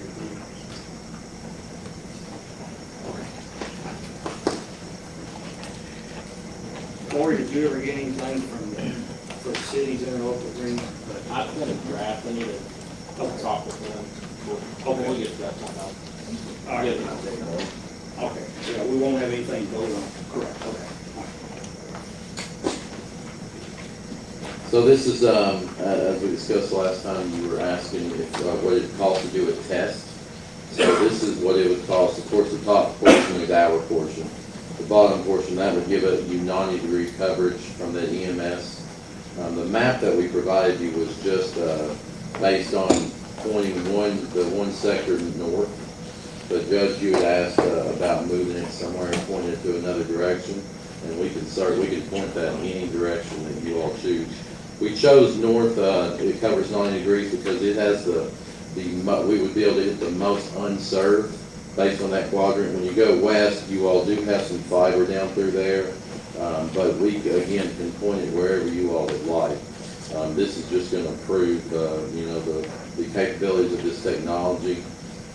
So, again, we just want you all to want to work with you guys, so you guide us the direction you want us to go, and we'll work with you.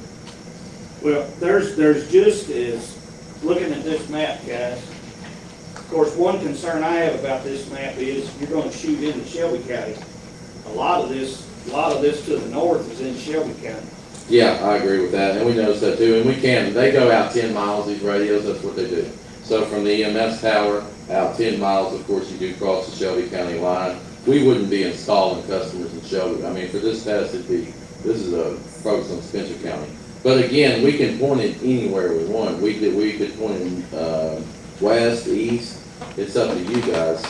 This just gives you an idea of what the technology will do. And then this next page down there, that's actually from the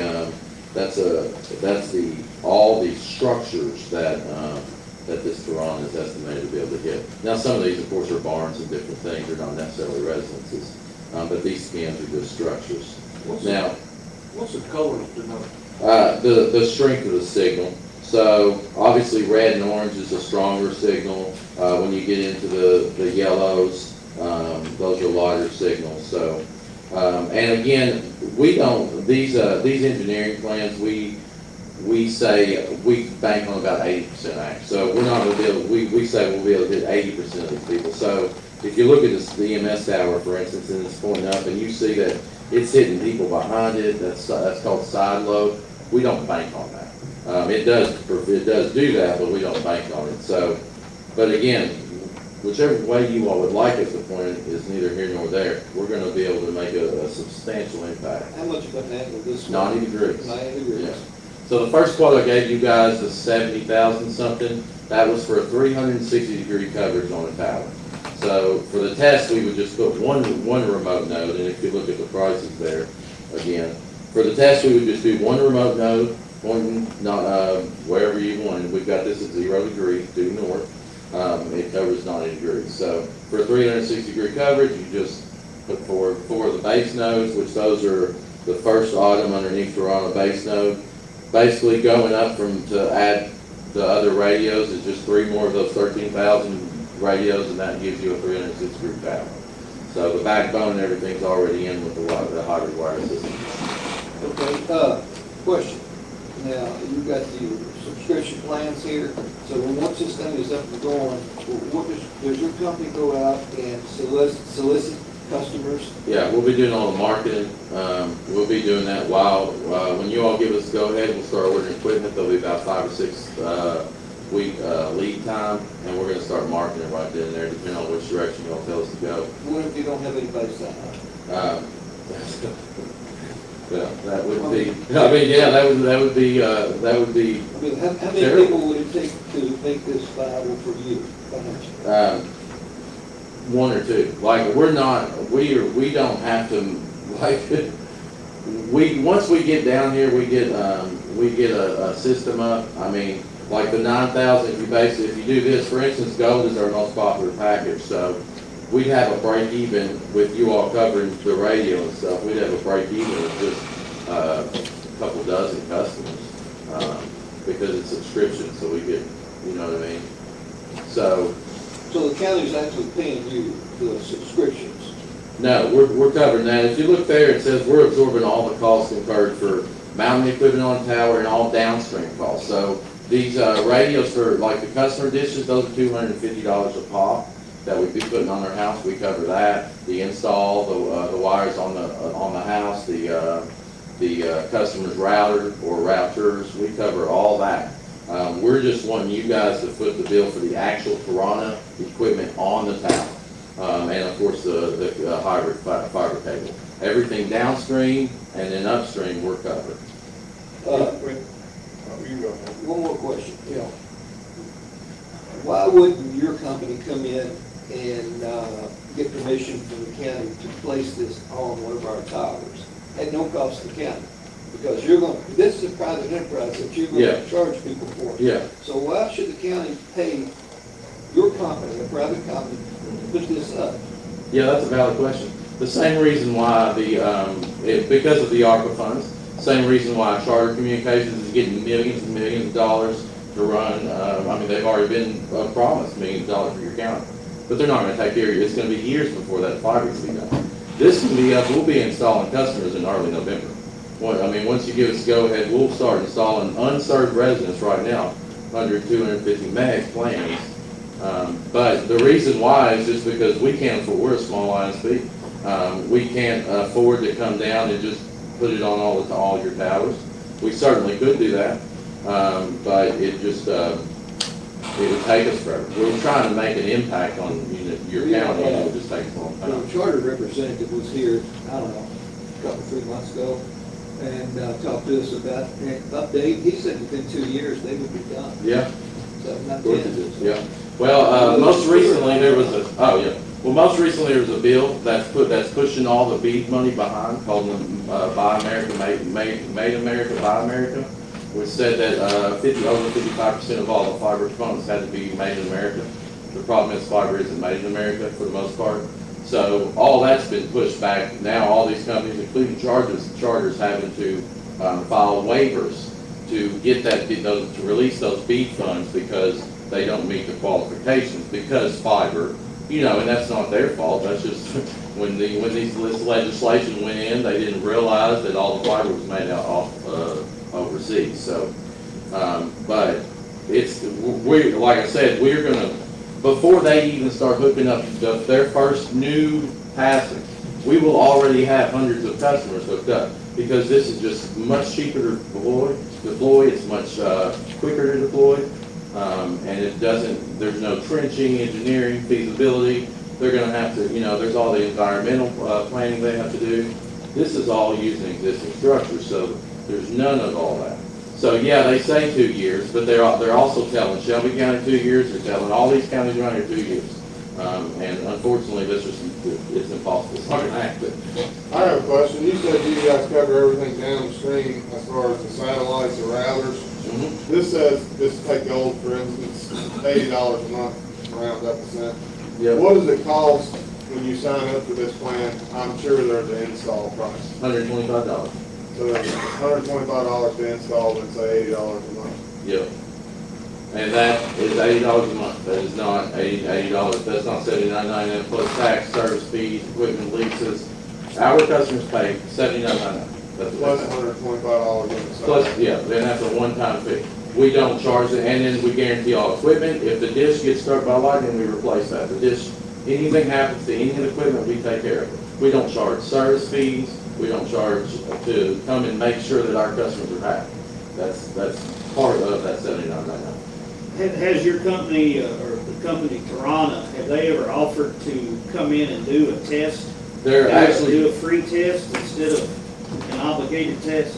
no, not like that. They would come down. I'm actually going to be, if you all give us a go-ahead, I'm going to be inviting the Kentucky Broadband Association down. But no, they're a huge company. They're not going to come and just do that. We did ask them about that. But Tarana is right now in the process of changing legislation for ARPA and BEAD and for the Internet Infrastructure and Jobs Act. So they're going and doing tests. But like I told you last time, for instance, I think it's already passed. They did one for the Indiana Broadband Association. They've done one for several government municipalities and associations.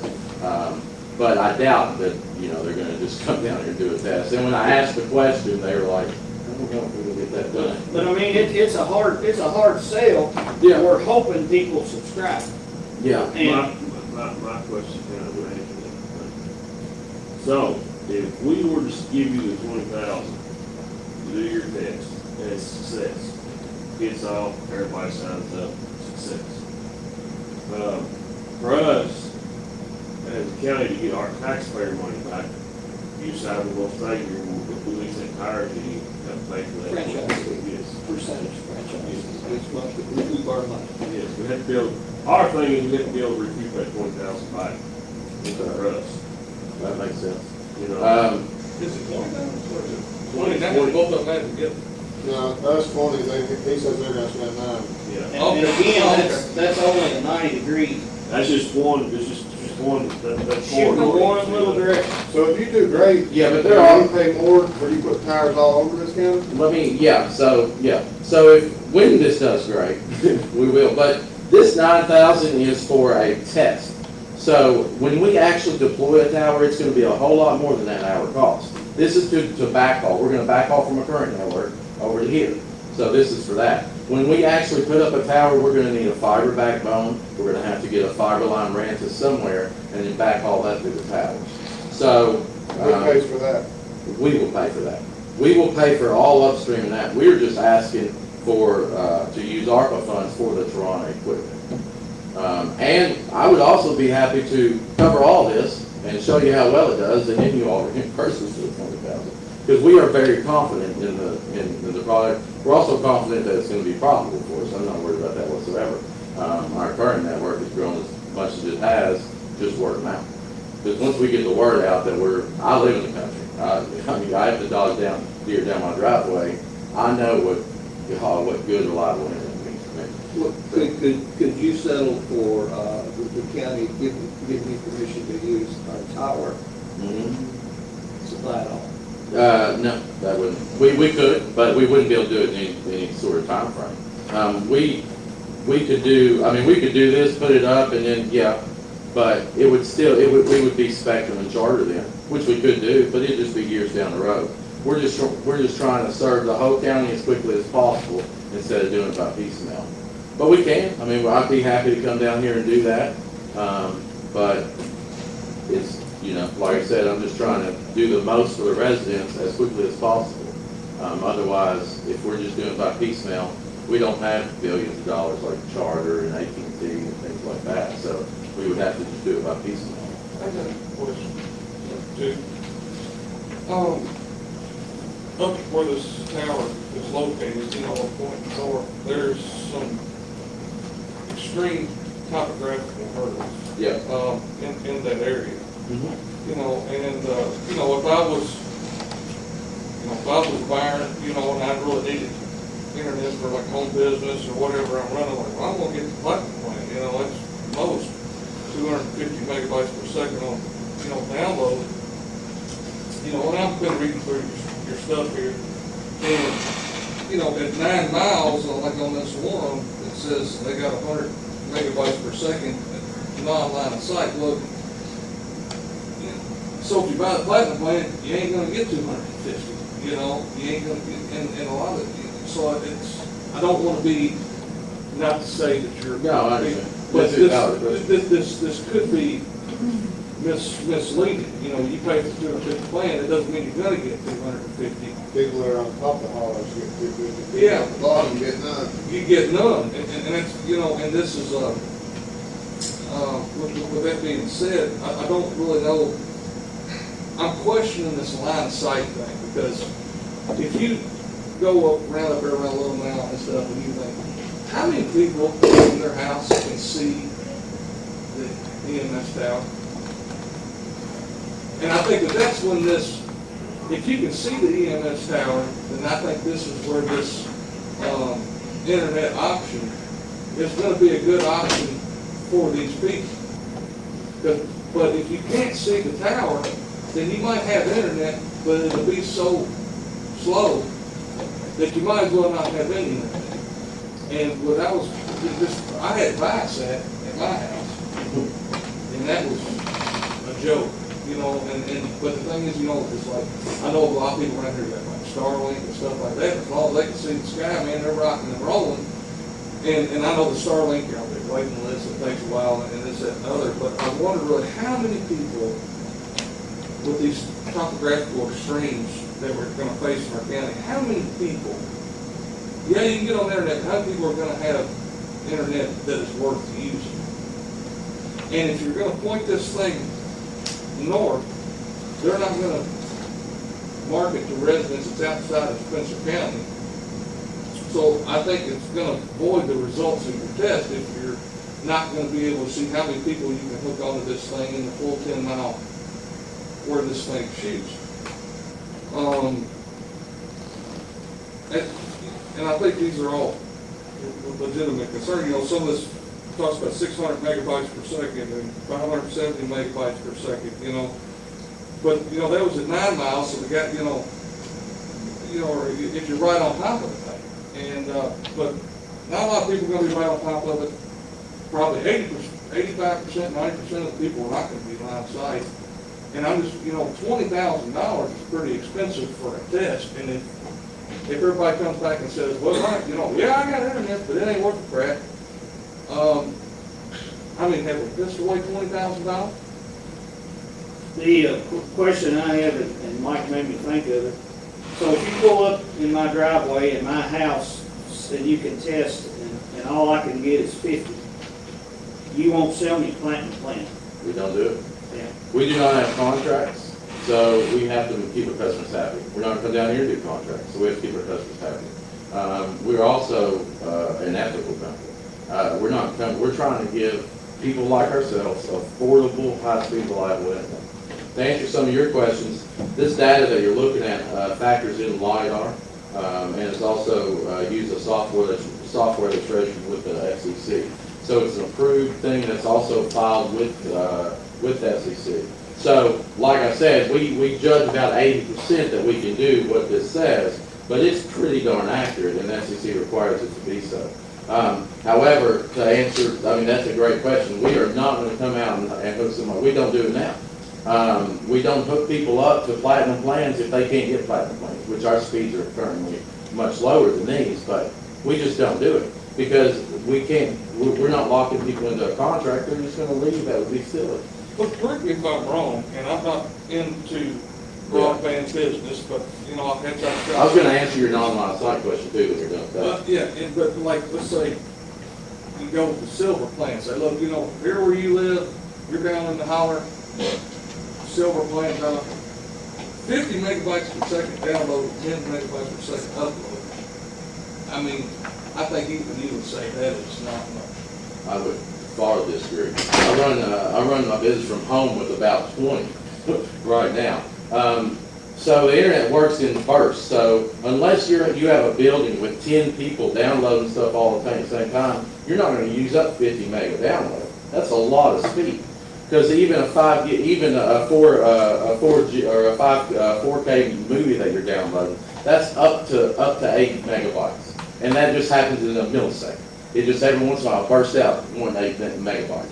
50 is a lot, and the baseline speeds according to the FCC and the USDA is 100 over 20, which is what they want everybody to have. But we do want an affordable option. Not everybody, like a lot of our customers, are on fixed income. They can't afford $79 and they don't need it. So we want to have a 50 meg plan, a smaller plan. And we can talk about the plans too. So you're saying if you have a lot of people in one area that are using a lot of internet, it could affect the speeds? Well, that's why we're wanting to use Toronto. But yeah, with our current equipment, it does. This 3 gigahertz equipment right here. Right now we're using unlicensed, which is 5 gigahertz, and that's what most of the all points and Shelby broadband are doing. And the reason, like you're saying, when there's a congested area, all these devices in your home, most of those are on 5 gig. Your hotspots are on 5. So this 3 negates all that because it's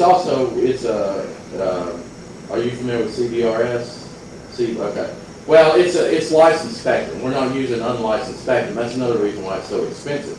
And like our radios right there, these base nodes are $13,400. Our current base nodes that we purchased for our network are $19.99 a piece. So you can see the difference. So with that difference comes an incredible amount of capability. And the non-line of sight is one of the biggest reasons why Toronto is changing the game, because non-line of sight was never really possible. Near line of sight, I'd say 65% of our current subscribers can't see a tower, but this stuff is just head and shoulders above the current stuff, and it's for a lot of reasons. But the biggest reason is because it's $14,000 for a radio. Right, well, you know, again, I'll just give you my opinion, we'll move on. Yeah. Is that, you know, if you want to come in and do a test and use our, the county give you permission to put your equipment on it, and you run the test, and the county's not out $20,000. Or you franchise us enough off each one of your subscriptions to pay back that $20,000 within a year. Okay. That would be my two options. Okay. So you're not willing to do a grant, you're wanting to do a loan? Not necessarily. We, you know, I have trouble with the county subsidizing a private company Yeah. in saying that, oh, we're taking care of the people in the county. Yeah.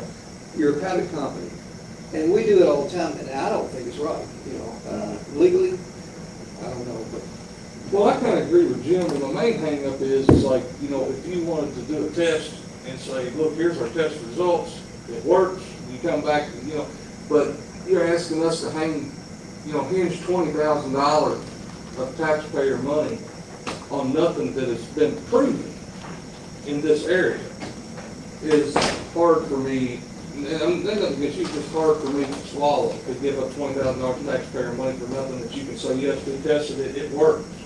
Versus everything hinges on a big if and hypotheticals, and I just don't feel comfortable. Yeah, I mean, can you do some more research and come back with something? I don't think this is gonna fly today. Yeah. I'm not saying I'm against it, Paul, Yeah. but right now as it stands, Too many ifs. everything is a if, everything is a hypothetical. Here's what we've shown in Oregon, Washington, you know, this, you know, these are on different kinds of, like saying LiDAR, radar, CMS, BXE, you know, I mean, come on, give me something that I can say, this works for our citizens, and then I'll jump on board. So what would tell you it worked? What's your idea of a pass test? Well, I think you're gonna have to test it, or, you know, put something up, and then go around all these hills and hollers and say, well, this is what I can get here, this is what I can get there. Kind of what, go ahead, Jim. we kind of want you to put your money up for your company, up front. Instead, let's put, So instead of matching, you want us to do 100% and you do a possible reimbursement later on, or a franchise agreement? you know, if you put your equipment up on our tower, we charge you nothing for putting it up there, okay, for your test purposes, okay? Then if the test is good, if everything's okay, you're gonna make money because you're gonna get people to subscribe to you. Then we can talk about leasing the tower to you for X amount of dollars, or nothing, whatever. Yeah.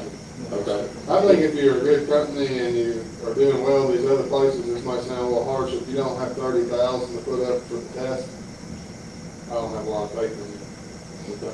Just being brutally honest. It just, I don't think the county I long. don't think it's fair to our taxpayers for us to go on the hook for this, and, so. I think what we'd like to see is, if Well, the way you gotta look at this is the taxpayers are getting on the hook twice. They're getting on the hook, they're paying the upcut cost, and then they're gonna pay a monthly subscription to have the service. So that's how we gotta look at it. And it all hinges on it. And yes, we do have ARPA money, and, you know, we're not saying we wouldn't use it to help, you know, after this has been proven in our area to help expand, you know, your services. But I think for this, for being a test, you know, just to see if it's going to work in the county, you're going to be successful in the county. I'm feeling that should be on your company. Yeah, I think to sum it all up, if you all came out and you did this 90-degree test, and you fronted it all yourself, and you got 250 people to sign up, that would be, or you got 100 people to sign up, that would be convincing. To sign up and be hooked up? To be hooked up, and, because you're only doing a quarter of the 360 degrees, you're only shooting a quarter. And got quality feedback from.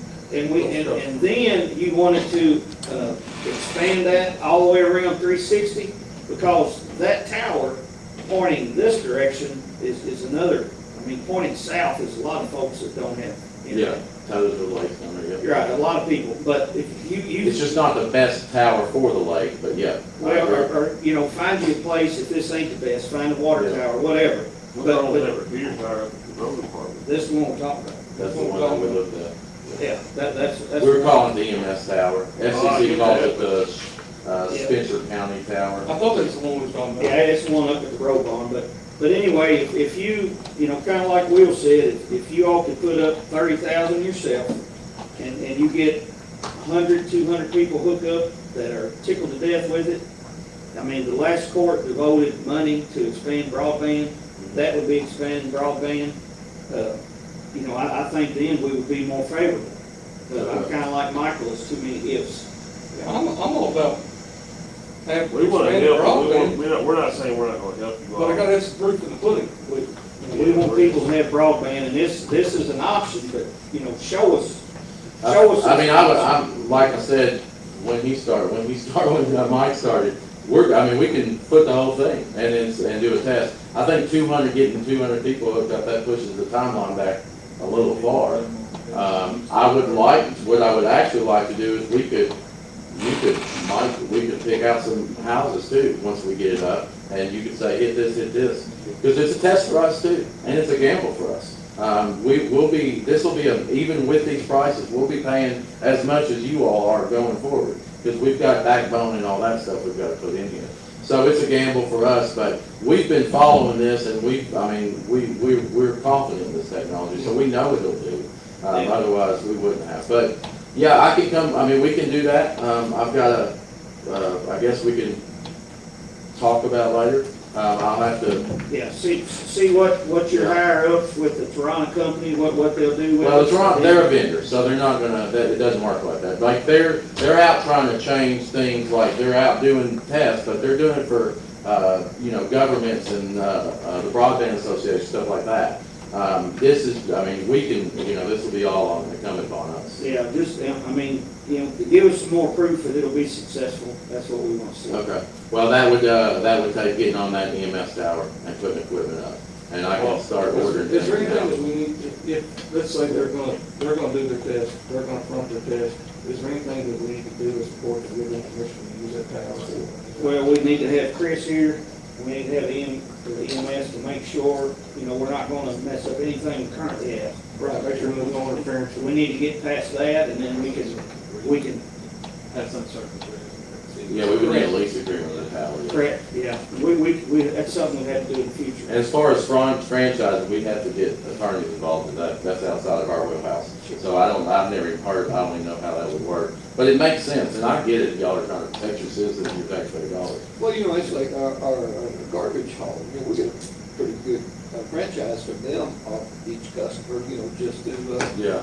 help the county pay for it all. Yeah.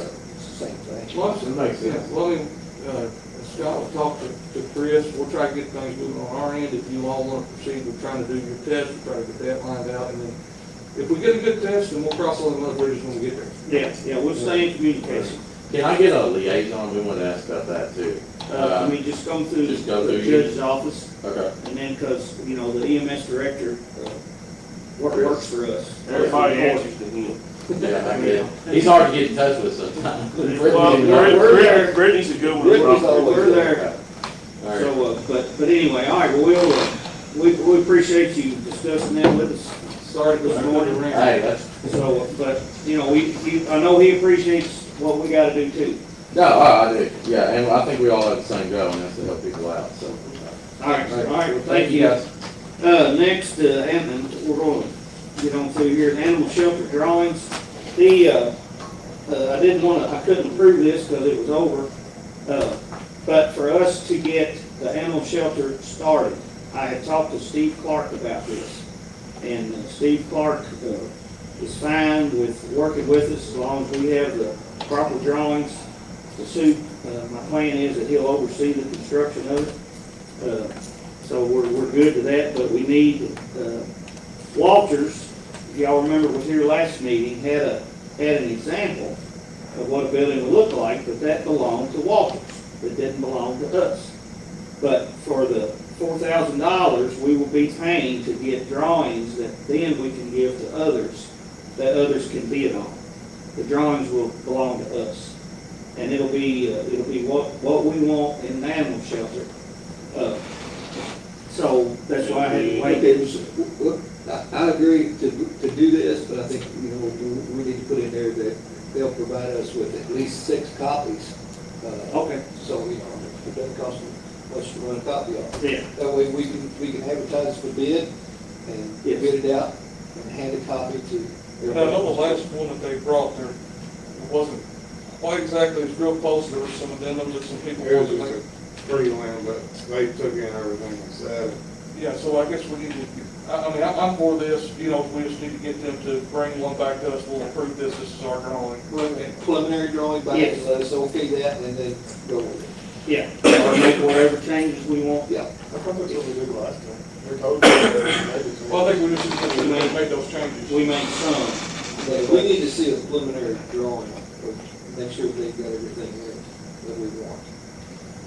But anyway, they'll produce the drawings that we need, that we can let others bid upon, and then we can choose a builder, you know, from that point. It may not be them, they may not give us the best bid on it, but we will own the drawings. We can't just take someone's drawings without paying them. So, Well, I'll make a motion that we hire Walters Buildings for $4,000 for the drawings. second. All right, we have a motion by Jim, seconded by Zach, to approve $4,000 to Walters Buildings for our animal shelter drawings. Is there any discussion? And I see we've got 300,000 budgeted for the animal shelter, so this 4,000 will come out of that. Is there, could they have it, our next meeting, so they ain't to be here, and then just. They were supposed to have been, I'll have it for the middle of the month, but me and Dan said, prove it, it was over the $3,000, this is the first I've heard them say keep going, so. Yeah. I mean, I figured y'all would roll with it, and the committee made the decision, didn't, I would read that. Well, I'll take the hold up for a week or two, but, you know, I know that this way is the right way to do it, so that's why I held it out up. All right. So we have a motion and a second for this. All those in favor say aye. Aye. Anyone opposed? Motion passes. Next is this interlocal agreement with the city and county. We don't have this. We won't be voting on it right now. Right, there's gonna be some time, so we've got a draft of the ordinance and their local agreement, that it will release, sewer system built, design in the city, so we'll want to talk with city attorney, and then, we'll present that to the board once it's ready. We'll go from there. Yeah, basically, the city has to say, yes, we'll take your sewage.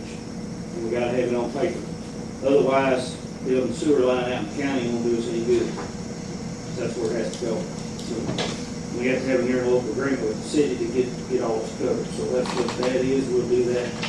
We'll do that down the road, but time's of the essence also. For James Allen helping to give us some funding. Reapportionment. I think I passed out the latest, Corey, that'd be correct? Yeah, ordinance number 4. Ordinance number 4.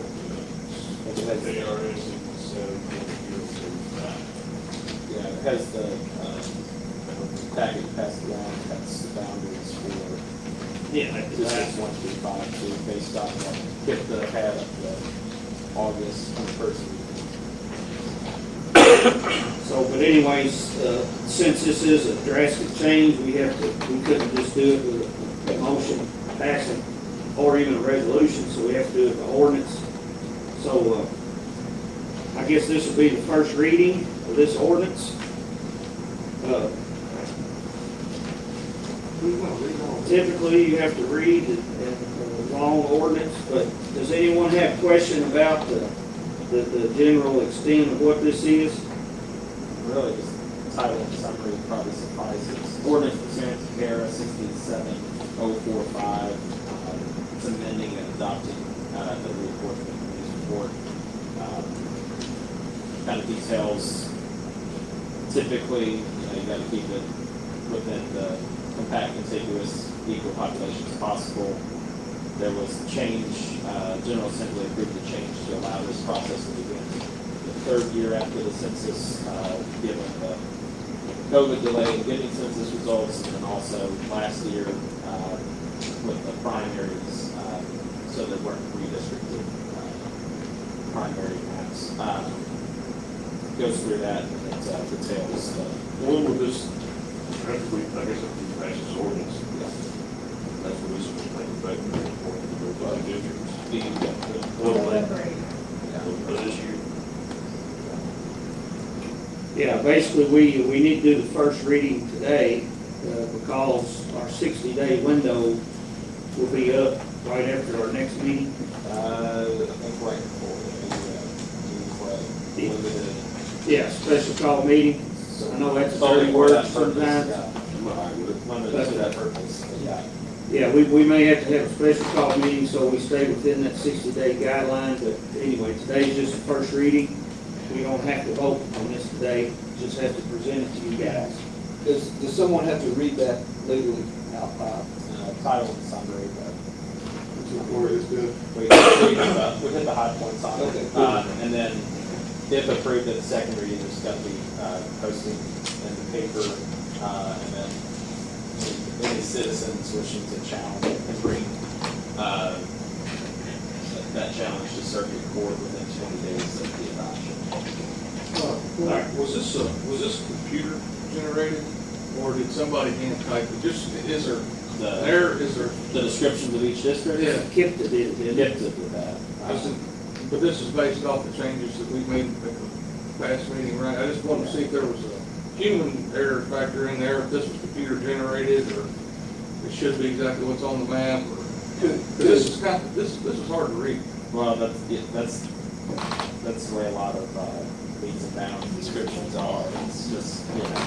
When we come back to If you go back with some of them, you know, you go to the oak tree, 20 feet Oh, from yeah. the creek Well, line. I mean, if you look at old deeds, I mean, whenever I surveyed my farm out there, I had to go look through all, on the old persimmon tree and everything, see that stuff. 20-inch hail. Could we, could we get the map, the colored map to show where these are along Kip with did this? get that Yeah, for us. and I think that was, when that published in the magnet, didn't Yeah. that right story out last week? Yeah, it was public. What is, I figured that map would be as part of this. Yeah, I mean, we can, I think we can look at the map Yeah, and we see can where have the that lines second go reading. more than what we. Sorry, I just think that's a whole lot. Right, yeah. That's easier to look at than to try to Yeah, I'll- decipher this. I'll get you all some Kip maps. I You just don't made look at me it know. like this, though, they could not match, and just be a line name, so. All right. Well, and then that's where I think we have a problem, if I read this and didn't match with the map, you know, so I like to have it. All right. So you have a lot, that might make it all the way. Next on the agenda, I'll move into new business. We'll try to get on going here. But anyway, the folks from the high school came over, and they have this co-op program. I know Lynn has participated in the co-op program and had really good luck with it, getting someone to come and help. So we thought about starting it here with the county government. Now, down here at the bottom, you know, maximum cost would be, if we had 4 people, it would be a maximum of that $64,800.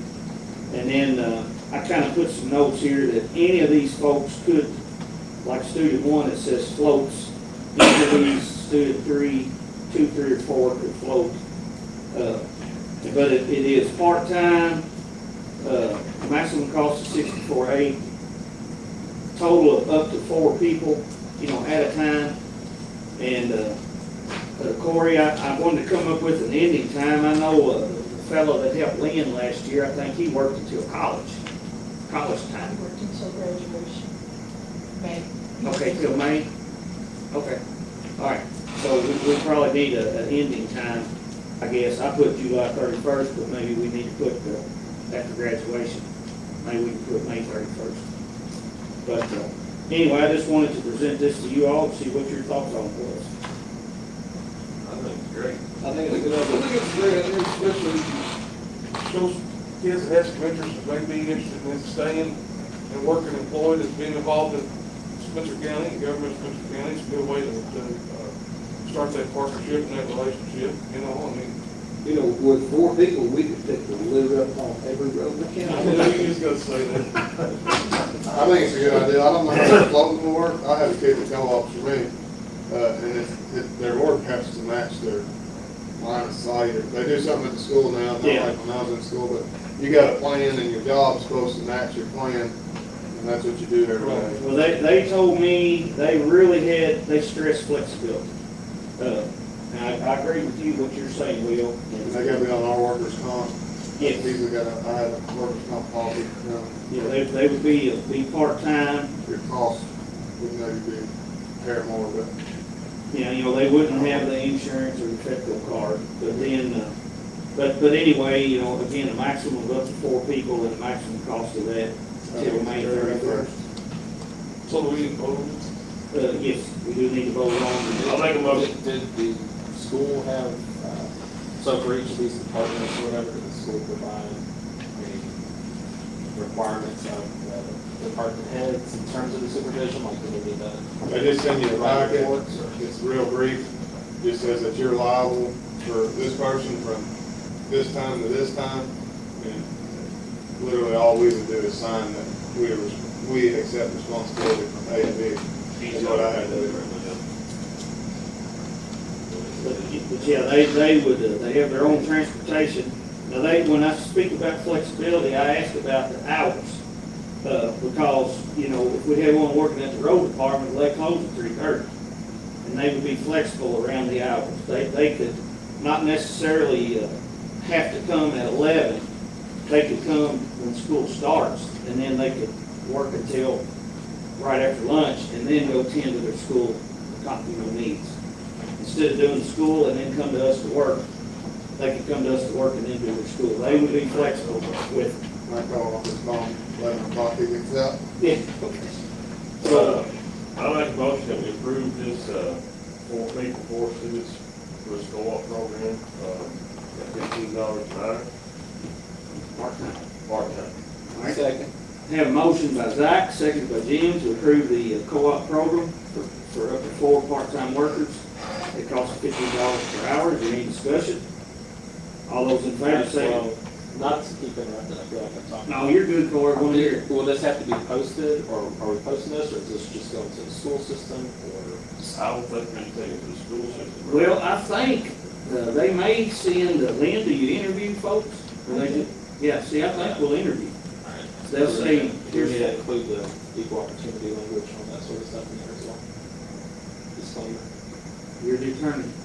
You're supposed to have to answer that question. I think that's her question. All right, so, all right, the general consent, we'll put, you know, this must meet all hiring requirements. And that would be that. So, all right, any other discussion? All right, all those in favor say aye. Aye. Anyone opposed? Motion passes.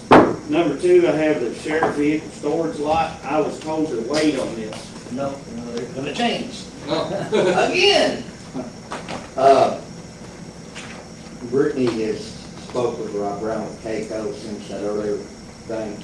We have a $100,000 blanket policy, and it does cover the town box. So we're good to go on insurance box. Okay. Okay, and that was a concern, and something I didn't really thought. I'll try to make it as brief as I can, how you've never had M-Town lot why you want one now. S&K record has been running in this county unopposed for 25 years, I say, no other competition. S&K also owns, or part of S&K also owns Elk Creek Tunnel. I've always been under the thought of the sheriff's office does not have a contract with any record. I feel like that is handled by state police. I think that's the way it's always been done. There could be 50 records coming here if they get approved by state police to be on the rotation. Well, here recently another company has gotten on rotation. So therefore, Skip says he's losing a third of his business because as it rotates, he loses one of those. Skip has always stored all of our seized vehicles, all of our impounded stuff. He's always towed our vehicles for free. He's always been very generous to us. But since he's losing a third of his business, let's stop it. He's supposed to be giving us a list already of what is impounded right now. I'm going to say 5 to 10 items are impounded right now. Between trailers that's been stolen, boats that's been abandoned, cars that we've seized, trucks that we've seized and stuff. And anytime you seize this stuff, just because you seize it, don't mean you're going to get it. It's got to go through the court system. and get a judge's signature, be able to sell it and keep those funds. And we do that just about every year, sell some stuff. But anyway, that's how we got there.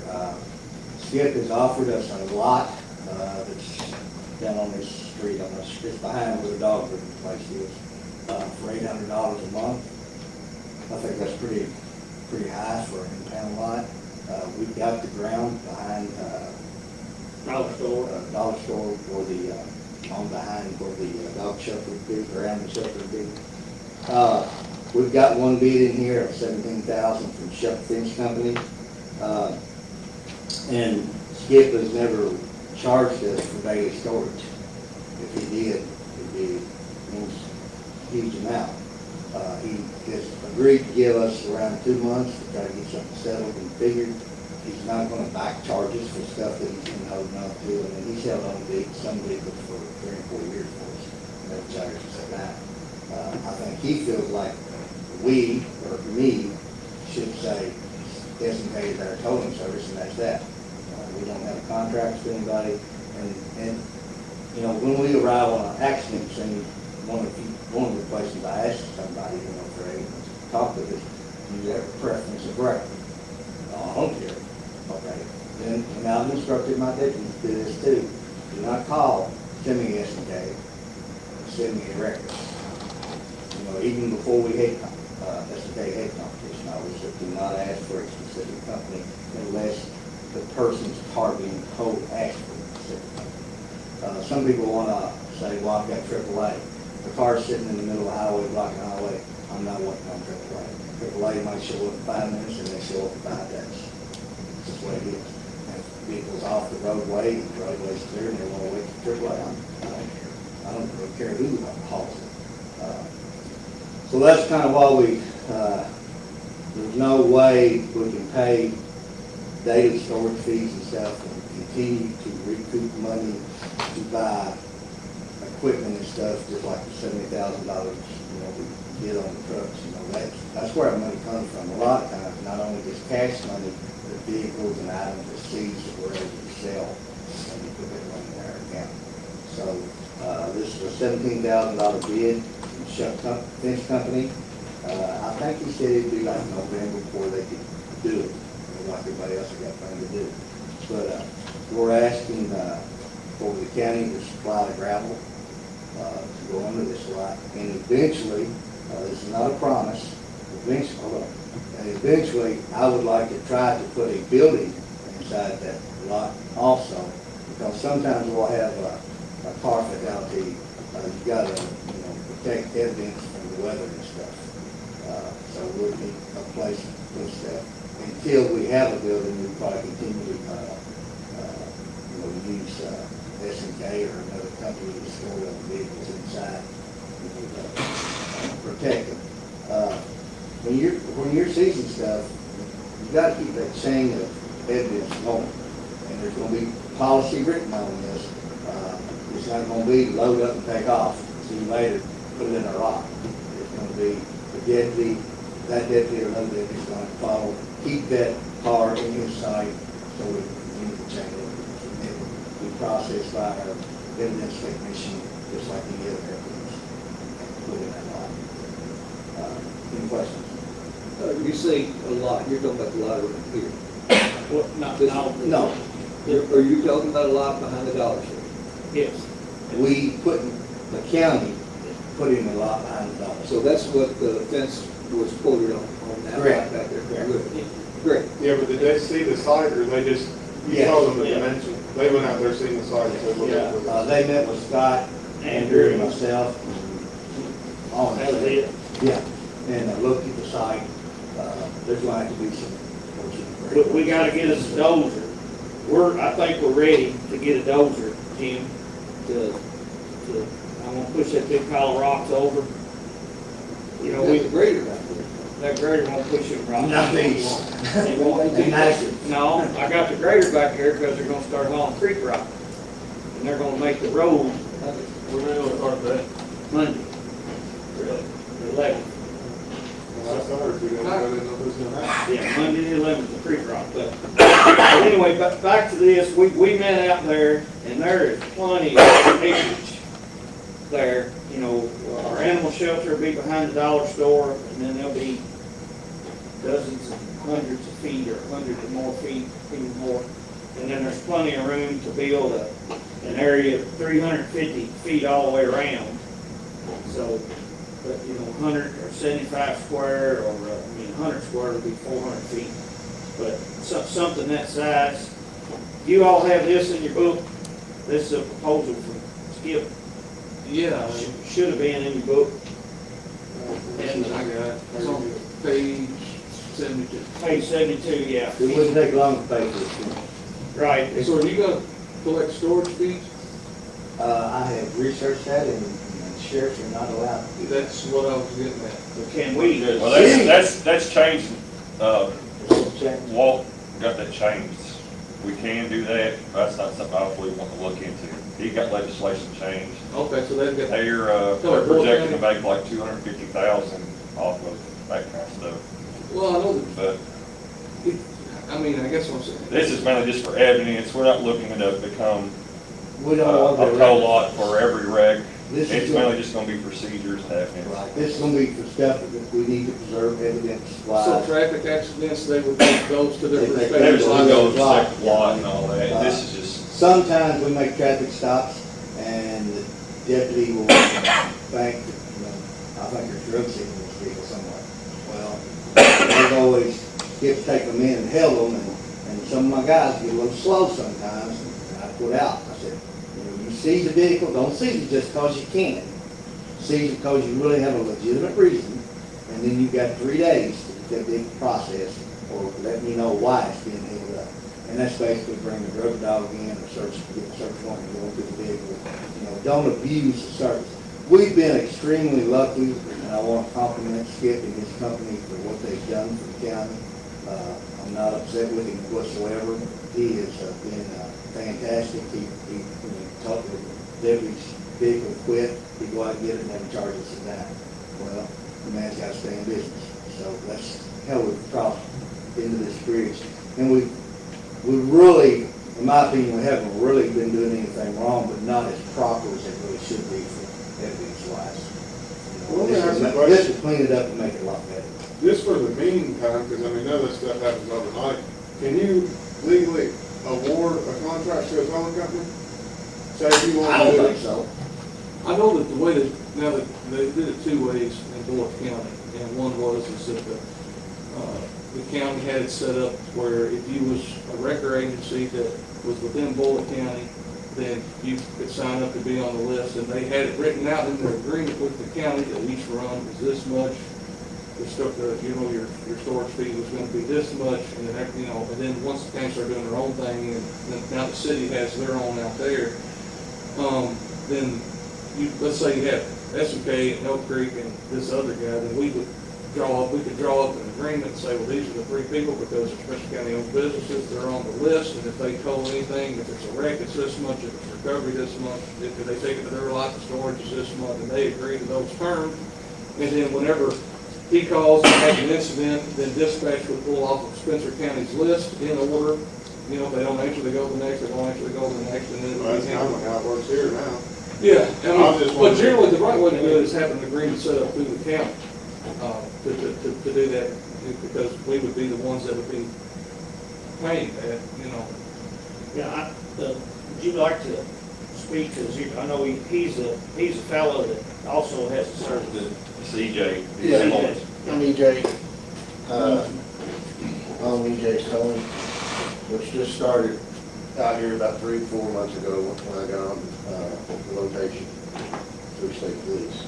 But, and you're saying that on storage, you don't know if you can charge or not. Well, I pick up for Copart, which is a company that hauls wrecked vehicles for insurance companies. And I pick up from Bullock County all the time, from the sheriff's department, and they do charge storage. Yeah. They got the legislation changed, they can do that. That's not what really we was here, that's not what we're seeking, we're not trying to we're not trying to become Well, record we're service, saying even if you impound see the service. vehicle, wherever your evidence is, or your seized vehicle is, that we. Yeah, we're just, that's all we're Well, I'm here saying, for. we're, is we, if charge for it. yeah, Well, my thing is, if you're gonna have a storage lot, you're gonna have vehicles in it, it's gonna come to the point that sometime you're gonna have them either hauled off and destroyed, have them returned back, hauled back to the owner, this, that, and other. And the county's gonna end up having to pay for that out of their pocket, let's figure out a way to recoup the cost, either through restitution in a criminal case, or the insurance company pays you your storage fee, or whatever. So if you're gonna have a lot, then I don't think you can get around it without having to charge some kind of storage fees and things of that nature, because you're gonna have to recoup some of your costs of your storage and or moving and destroying those vehicles and maintenance on your lot. So I'm all for you having your own lot.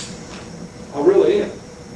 But I think we need to dig into it just a little deeper and let's get something ironed out about this is what our policy is gonna be, this is what the county's gonna be, and then we set it up where you guys have, it's really easy peasy lemon squeezy where, these are the people on the list, they get called in order, it goes here, the fees are this, and have the record drivers have their input on this is what they'd like to see, the fees be for their tolls and versus recovery or straight toll.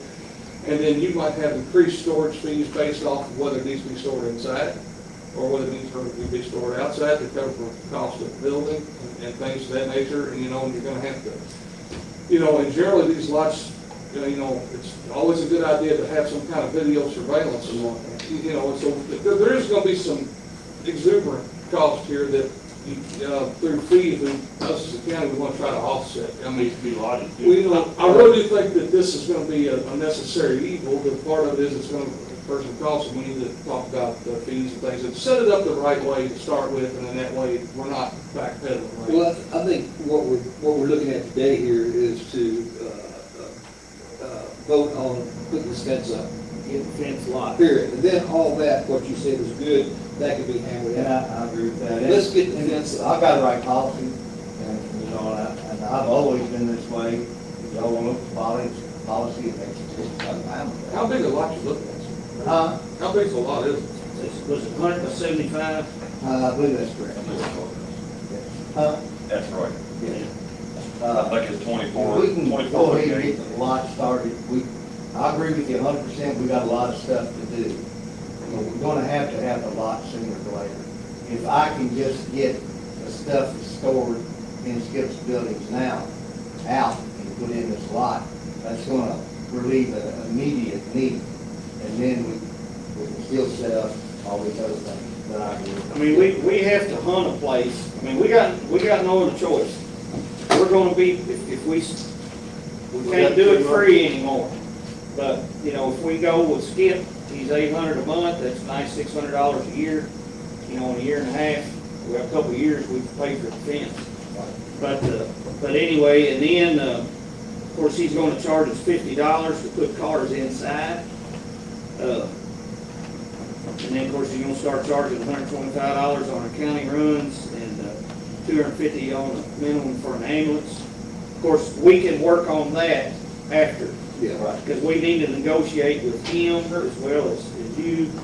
Yeah, that's There's nothing saying that this is gonna be the last guy that comes in our county. Well, Since I've been in office, I've had several respondents say, hey, we want to get on a rotation. I said, call state police, deal with state police, deal with dispatch. I don't have a contract with anybody, and I don't really want to get into the contract. If y'all want to, I'm fine Well, I with think that. we're gonna have to. We may have to. Because we're gonna start charging fees, and we wanna make sure and everybody's gonna get paid the same. We're gonna set requirements of like, if you wanna be on the list, you have to operate business in Spencer County, you have to be available 24/7. Right. Well, I We think- try to do that in Shelby County, because you get, it's not really fair by the record list if this guy charges $300 more than the other guy when he worked a wreck. Yeah, it's gotta be. As far as the citizens, Yeah, and we set them on Friday, which is standard code, it's this much, if it's recovery, it's this much on top of that. Well, We'll be doing that I'll later. make a motion that we accept Shop Fence Company for $17,000 to put up a fence behind the dollar store for the storage lot. All right, is there a second? I'll second that. All right, we have a motion by Jim, seconded by Will, to approve the bid of $17,000 for Shuck Fence to build this storage lot here behind the dollar store on county property. Is there any discussion? I will say this, I have talked to, me and Scott talked about that a little bit, about getting dozer over there, start leveling some of that crap up, clean some of that stuff up. I'm putting Michelle runs the dozer for $5,700 a month. For a month? Is that a big dozer? $700. Can't see a month's worth of work. What do we, what can't they, with the big front loader they got out there do the same thing, push gravel? That rock, These are big, big rocks. I That mean, I rock. agree with the judge on this. I wouldn't mess with it with anything, but I'm not an equipment operator, but I wouldn't do anything less than pretty good size though. that rock needs a big dozer, and I don't know if you can do that even in a day. And you run the risk of tearing up the load. Well, you rent it for a week, can't you? Yeah, you can run by it. Well, we were gonna talk about, Scott Lori, I said, for one thing, it's cheaper, it works out sometimes cheaper than everybody, but there is, some more stuff on back to the department, if you want to get leveled up, some piles of dirt, there's some holes and stuff, you want to get cleaned up, and you want to get that all back to the. I bush hogged it all off. We were just thinking that we could get the dozer in it, and then, Sounds good to me. 2,200 a week, Just for, and then it's $5,700 for a month. 5,700. We're very lucky to have that ground. Right, and I wanna get it sold in grass. It's good, There's mountains of dirt back there, we gotta level out. just good. My little dozer, I brought it up here the other day, like it's a piece of junk. The tractor needs replacing. My tractor's broken in half down there right now. I didn't tear it up working, well, I did, I tore it up working, but it's a piece of junk, it broke. where's that? It's down behind one of the dirt piles. Bring that up next quarter, we'll fix it. No, I ain't asking. I think you just buy him a new dozer. No, I volunteered. I worked about 45 minutes the other day, and I leveled out a couple little piles. I pulled into them giant rocks. Well, let's get this fence all taken care of, and then we'll do it. Well, I think the fence is gonna go where the giant rocks is, so we kill people Okay. with stuff like that. Right? I just wanna say that, I'm all in favor of this. You know, but I am gonna say that we've required other departments to get 3 bids. And y'all just fixed the truck a while ago for $8,500. And, No one else will Because give a nobody bid. else to do it. Nobody else will give a bid. That's just because we couldn't get any other bids. Y'all been doing stuff all day long without 3 bids. Why just- Well, I mean, I don't care. Y'all do whatever I've you asked want to do. Lynn to get 3 bids on stuff, you know, and she makes me for it, but, you know, there's a lot of extra stuff, you know, and would it be, that, I mean, we could go ahead and level off the ground and get the rock and things of that nature over the 2-week period it'll take for the next meeting, and we could vote on a fence then, to just make it go to be built. I had 3 quotes for the animal shelter or for the recycling. 3 quotes off the Louisville came out, so I don't see any reason why we can't do at least one more quote. I'm gonna go forward with the So there fence. was a big I mean, difference. and I brought that up, you know, I said, do we need to get 3 quotes? And the judge thought this was good enough, so, you know, and I'm fine, I mean, you know, and just because that's what he said, and, well, In my defense, It's under the. I didn't, in my defense, no, he has, this guy has 13 crews that only build fence for him. And when was the soonest they could get started? no, but sometime up in November. That's why. They got rates, they're pretty local, they'll get you a quote, but they got Buku's and Cruise. There's rates, Penrod, I mean. If that's what y'all want to do, I already have 2 other companies I was working on getting bids. I See, I just, just got this at 8 o'clock this morning. Okay. well, Yeah, I'll it took me- it took us a week for that one, so. To, shut things You know, down. but I want to know that I'm in favor of this, it's like, when he, the next meeting, we have 3 bids, we'll pick one. We may even bring it up at a special call meeting and Corey wants to, that way it'll have Oh, a little more meaning in it. Yeah, but blame it on Cory. Not blaming Corey. We do have to have a special call. Back the bus up, Scott. It's gonna be a lot of buses running today. All right, so motion withdrawn. Yes. We will take that up later. But we'll Okay, get, I'll come back next time with 2 more bids. Yes, and we'll get it taken care of. that'll work. I'm gonna probably try with rates, I mean, I've rates, Rat's Eye. I've done business with them, they do good work, and then Penrod is another. And we might look out, come across somebody get done quicker, too. Yeah, is there any local fix, companies? None that I know of. We know, Josh Martin builds fence. Nah, he quit. Is that right? He ordered for rates. Like I've always said, being your own boss ain't always the best thing in the world. All right, we'll discuss that another time. Okay, thank you, gentlemen, I'll be back with 2 more votes. And y'all go ahead and start working on ideas of what other counties are doing. We're gonna start talking to other companies, we'll just like the deal with the sheriff's couldn't charge fees, I didn't know that had changed, that was Yeah. brand new information. Yeah, And matter of fact, myself and Chief Deputy Wires went to the sheriff's conference next week, we're better than the big brains. yeah, all right, that'd be good. Thank y'all. Thank you all, we'll work on that. And see, the city guys, the city also has been taking this again. So they got to hunt another place. So I mean, this is an opportunity for us in the city possibly to get together. Do you want me, what about, do you want to discuss that was a real? Yeah, I'd like us to vote on getting on to either hiring somebody or us getting a dozer. Well, if we're gonna hire somebody, we gotta figure that. So you got anybody that can run it over? Me? But I ain't combine, right now I ain't combine. But y'all can do, all of you can. Yeah, you go there and play with, like, I can't, I got too much other crap going on. Well, that's kind of like my thing, I'm trying to get things fucked up for winter, I mean, I'm running hard every day. And we're all covered to run. We got the bubble. Well, there should be somebody at the road department who can run those. Yeah. That's what I was getting. Yes. Take somebody from the road department for a couple of days down there. Well, they get one guy a couple of days will get a lot done. Yeah. And a couple of days of hiring a dozer guy is gonna cost us, of course, $1. Yeah. Right, a bunch. Well, I would say, you can move a lot of dirt with those in a couple of days. Move a lot, do that kind of stuff, you can move a lot of those per day, but. All we gotta do is put fuel in it, and we need to make sure is it insured? We got about insurance there. Or you buy theirs. Pay the Buy 14%. theirs, yeah. It's 14% by theirs. I reckon And they're theirs by theirs. sucks. Well, then we ain't out nothing, And right? the cost of it. I don't know what it costs you all to have rental policy, do that, Okay. All right, so we all make a motion? I'll make a motion that we use equipment share and spread it out for a month. You all want to do a month, a week? Month. All right, month. I don't think there's enough down there, dude, for a month. I mean, I was thinking more like a week. Not working Somebody every doesn't know how day. to run a dozer, there's enough down there for a year, Someone shouldn't be on it, they don't know how to use it. so. Equipment share. Let's do it for a month. If we say a month and we're done in a week, we can just Yeah, you cut it off. Yeah, call it off. So say up to a month. probably it's gonna be whenever you got free time, he has free time. Of course, I'll try to get somebody at the road department to go ahead and get started on this stuff. So, Is there gonna be like a plan of action, or just gonna be like, let's walk this spot, and then like, if they get it done in a day, then is there gonna be a plan of action to move on to something else? Yeah. Okay. yeah, There's quite a bit down there that you level up. I mean, probably really need a wheel or you go there and probably we can get that. and it'd probably be about 10 grand.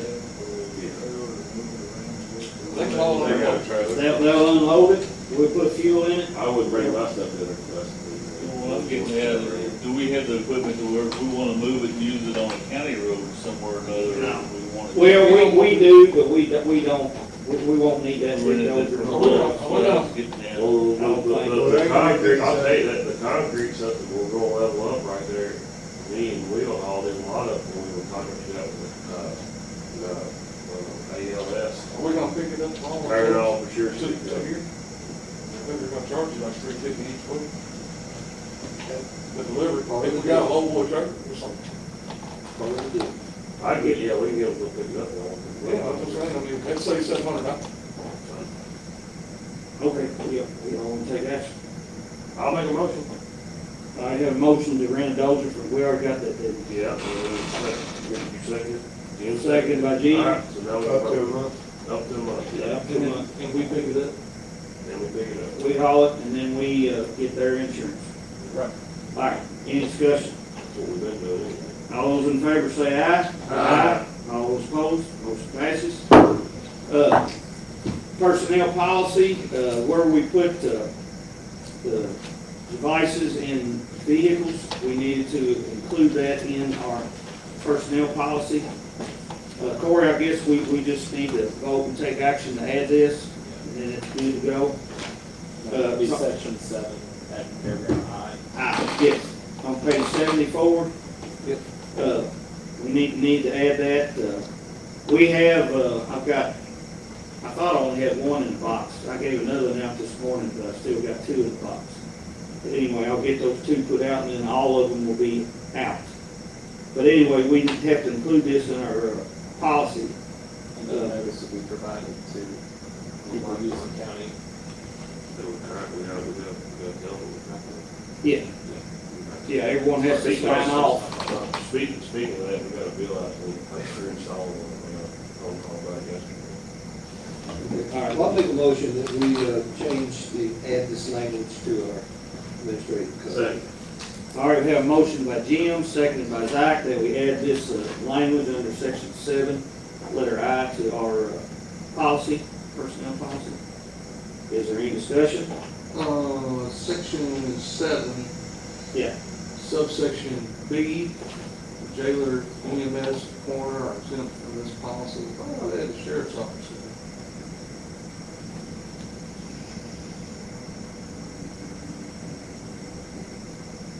Of course, that's not pertaining to the equipment. That's B is pertaining to this county vehicle. Well, they're provided for cruisers, you can't do it. If they have to leave the county to go investigate a case, talk to somebody in Mount Washington or work with them, or go to Louisville, or go to Shelby County to interview somebody at the detention center, Go or to our, have to be. I'm just saying that we might just make sure they're covered. So this says without permission, so who gives permission? That's just permission to leave the county. It has something to do with the insurance, does it? You just said you needed to add the sheriff. Yeah, where it says the jailer, EMS, and coroner, probably ought to add the sheriff's department. That ain't a drastic change at all. You want to make an amendment? Is this the time we can do that? Yeah. I mean, we're working on the policy. I'd like to amend the motion by adding the words sheriff's office in section 7, subsection B, in the last line, should be jailer, EMS, sheriff's office, and the coroner. So it's just a standalone motion, right? It's very clear. We didn't vote. Oh, yes. Yeah, that's okay. Thanks, Lee. Second. All right, we have a motion by Mike, seconded by Zach, to amend the motion by adding the words in section 7 under B, the sheriff's office, in the last sentence. So that it would read the jailer, EMS, sheriff's office, and the coroner are exempt from that policy. All right, any discussion? All right, now we voting on the amendment to the motion. All those in favor say aye. Aye. Anyone opposed? Motion passes. We now have the motion as amended, which, under section 7, adds paragraph labeled I, and also adds the word sheriff's office in B. Motion as amended. Any more discussion? All those in favor say aye. Aye. Anyone opposed? Motion passes. All right, the cemetery improvement proposal, Ms. Cooper was here, but she left. I move to lay this on the table. Second. It has no discussion on lay on the table. We have discussed this in the previous meeting, about using money for other things, we're gonna run out of money. So we have a motion to lay on the table by myself, seconded by Mike. This is neither debatable nor amendable. So we'll proceed to vote. All those in favor say aye. Aye. Anyone opposed? Motion passes. We're gonna run out of money if we pay for everything on that. As much as I'd like us to, anyway, there's cemeteries everywhere that need help. EMS radios, they only need to buy 5, so it's $46.76 of the first bid. I'm not saying anything. Well, I was gonna say, we not put this on the table. Yeah, let's table this until Robert or- one of them is present to Okay. explain it. All right, you want to lay it on the table? I'll lay it on the Motion, Yes. motion by Zach, seconded by Mike to lay this on the table. Neither favorable nor amendable. All those in favor say aye. Aye. Anyone opposed? Motion passes. The invoice, bills, and transfers, I've got just a few I was gonna point out. I'll be real quick on it, fellas. I have one thing too, I sent it to Brittany, which I don't guess it really matters, but the scrap bill is not on here, which we done voted to hire him for the price. Yeah, for that in Lynn's office. Yeah, Yeah, okay. and I'm sure he'll wanna check this week. Yeah, all right. Well, we voted to pay it, so we're Yeah, good. it reflects. Yeah, yeah.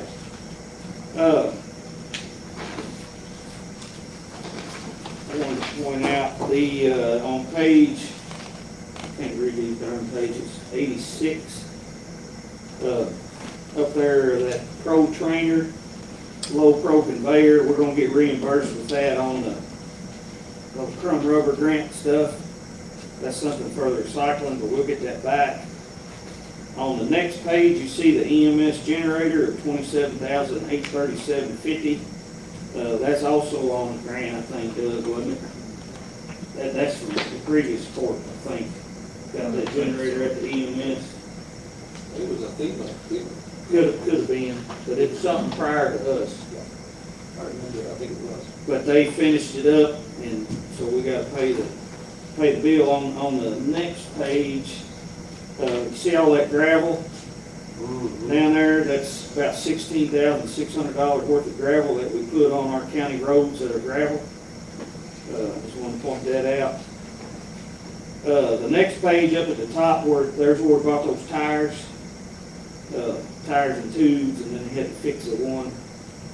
And we had to go ahead and cut a check because, when they unloaded them tires, he had to pay them, so we went ahead and cut a check for that. Those three there at the top. And then, down here toward the bottom, you see that safety code, all those signs. I told Todd and them to get a bunch of signs, put in the mower truck, and when they're out mowing and they see a stop sign that's faded that you can't read it, they get out and change and put a stop sign while they're out there. So he got plenty of signs to put in to where we got signs that aren't readable. So that's additional cost to that. That's all I got. I've got one more thing. Go ahead, Corey. We're coming up on the 90-day deadline, and I'll have a check here for the $35,000 loan repayment to child support from back in June. Okay. I'll hand that over to them. All right, well, we thank you. But no, we thank you all for, it was hopefully a one-time situation, but, it's the way the system is set up. They spend money. You can't spend money unless you got money, so. Well, Go figure. anyway, we're glad that all worked Yeah, out. appreciate that. So that'll be repaid today, so thank you again. First time was the only interest-free time. Happy doing business with you. But anyhow, so I entertain a motion to approve the invoices, bills, and transfers. Before you take a motion on that, I got about 3 or 4 transfers to be had. Okay. To be able to pay even on the roofing bill, we don't have the money in the account right now, so we need to transfer $115,000 to be able to pay for the whole thing and then get done. I'll send, Well, 30,500 of it you should be able to subtract, because you got that well, we'll check. be paying the whole thing, then we'll get reimbursed part of it. We'll have Oh, you done got the everything back. $30,000 check. Yeah. So, we've already received a check from the insurance company. Yeah. And all, but technically it's not budgeted right now until we amend the budget or something. Well, amending the budget, you have to go through DOG, Yeah. if we do transfers. Right? Yeah, just doing this transfer, and I'll send an email to Lynn with the transfers, but we also got, here in the last month, we got another check for our deposit to the general fund on the opioid money for $11,656. I was reconciling, trying to match up receipts, and then found out we had, this $11,646 in the, general fund. So we need to transfer it to the general. And then on Friday, we're supposed to be getting some more road fund money. It's going to be deposited in the general fund on FEMA money from the 2018 flood. Did y'all catch that, 2018? This not paid? And it's like $28,955.60 on one of them, $11,214.27 on the other one, so. I just, Those are good problems, Doug. well, Other than that's proof, good, yeah, it's the all good in thing there. is just put it, we usually have it put in the general fund because sometimes we have damages to the parks or the courthouse or whatever. And we can put it in the general fund and then send it to the road. If we send it to the road to begin with, it's kinda hard to send it to the general fund without auditors raising a lot of questions. But anyway, Doug really does a good job keeping the money straight. So we're blessed to have his experience, keep the line straight and he knows what the auditors, how we gotta do it to do it right, so. Anyway, so we do need to, whatever we approve will also include Doug's transfers that he mentioned. 3 transfers from the general fund and all, and then 1 transfer within to take care of paying for the roof job, which they're gonna expect to check pretty soon on paying for the materials, I'd say. Yeah, like today. So we'll go ahead and have to expend that. And then when they get done, we'll have to pay it right away. And then we'll recoup the AOC money probably at the end of the year. Motion to pay the bills and make the transfers. All right? All right. Is there a second? Second. I have a motion by Zach, seconded by Mike to approve the bills, invoices, and transfers, including the additions to W's. Any discussion? All those in favor say aye. Aye. Anyone opposed? Motion passes. Entertained motion to adjourn. Motion to adjourn. Second? Second. Second by Mike. All those in favor say aye. Aye. All opposed? Thank you.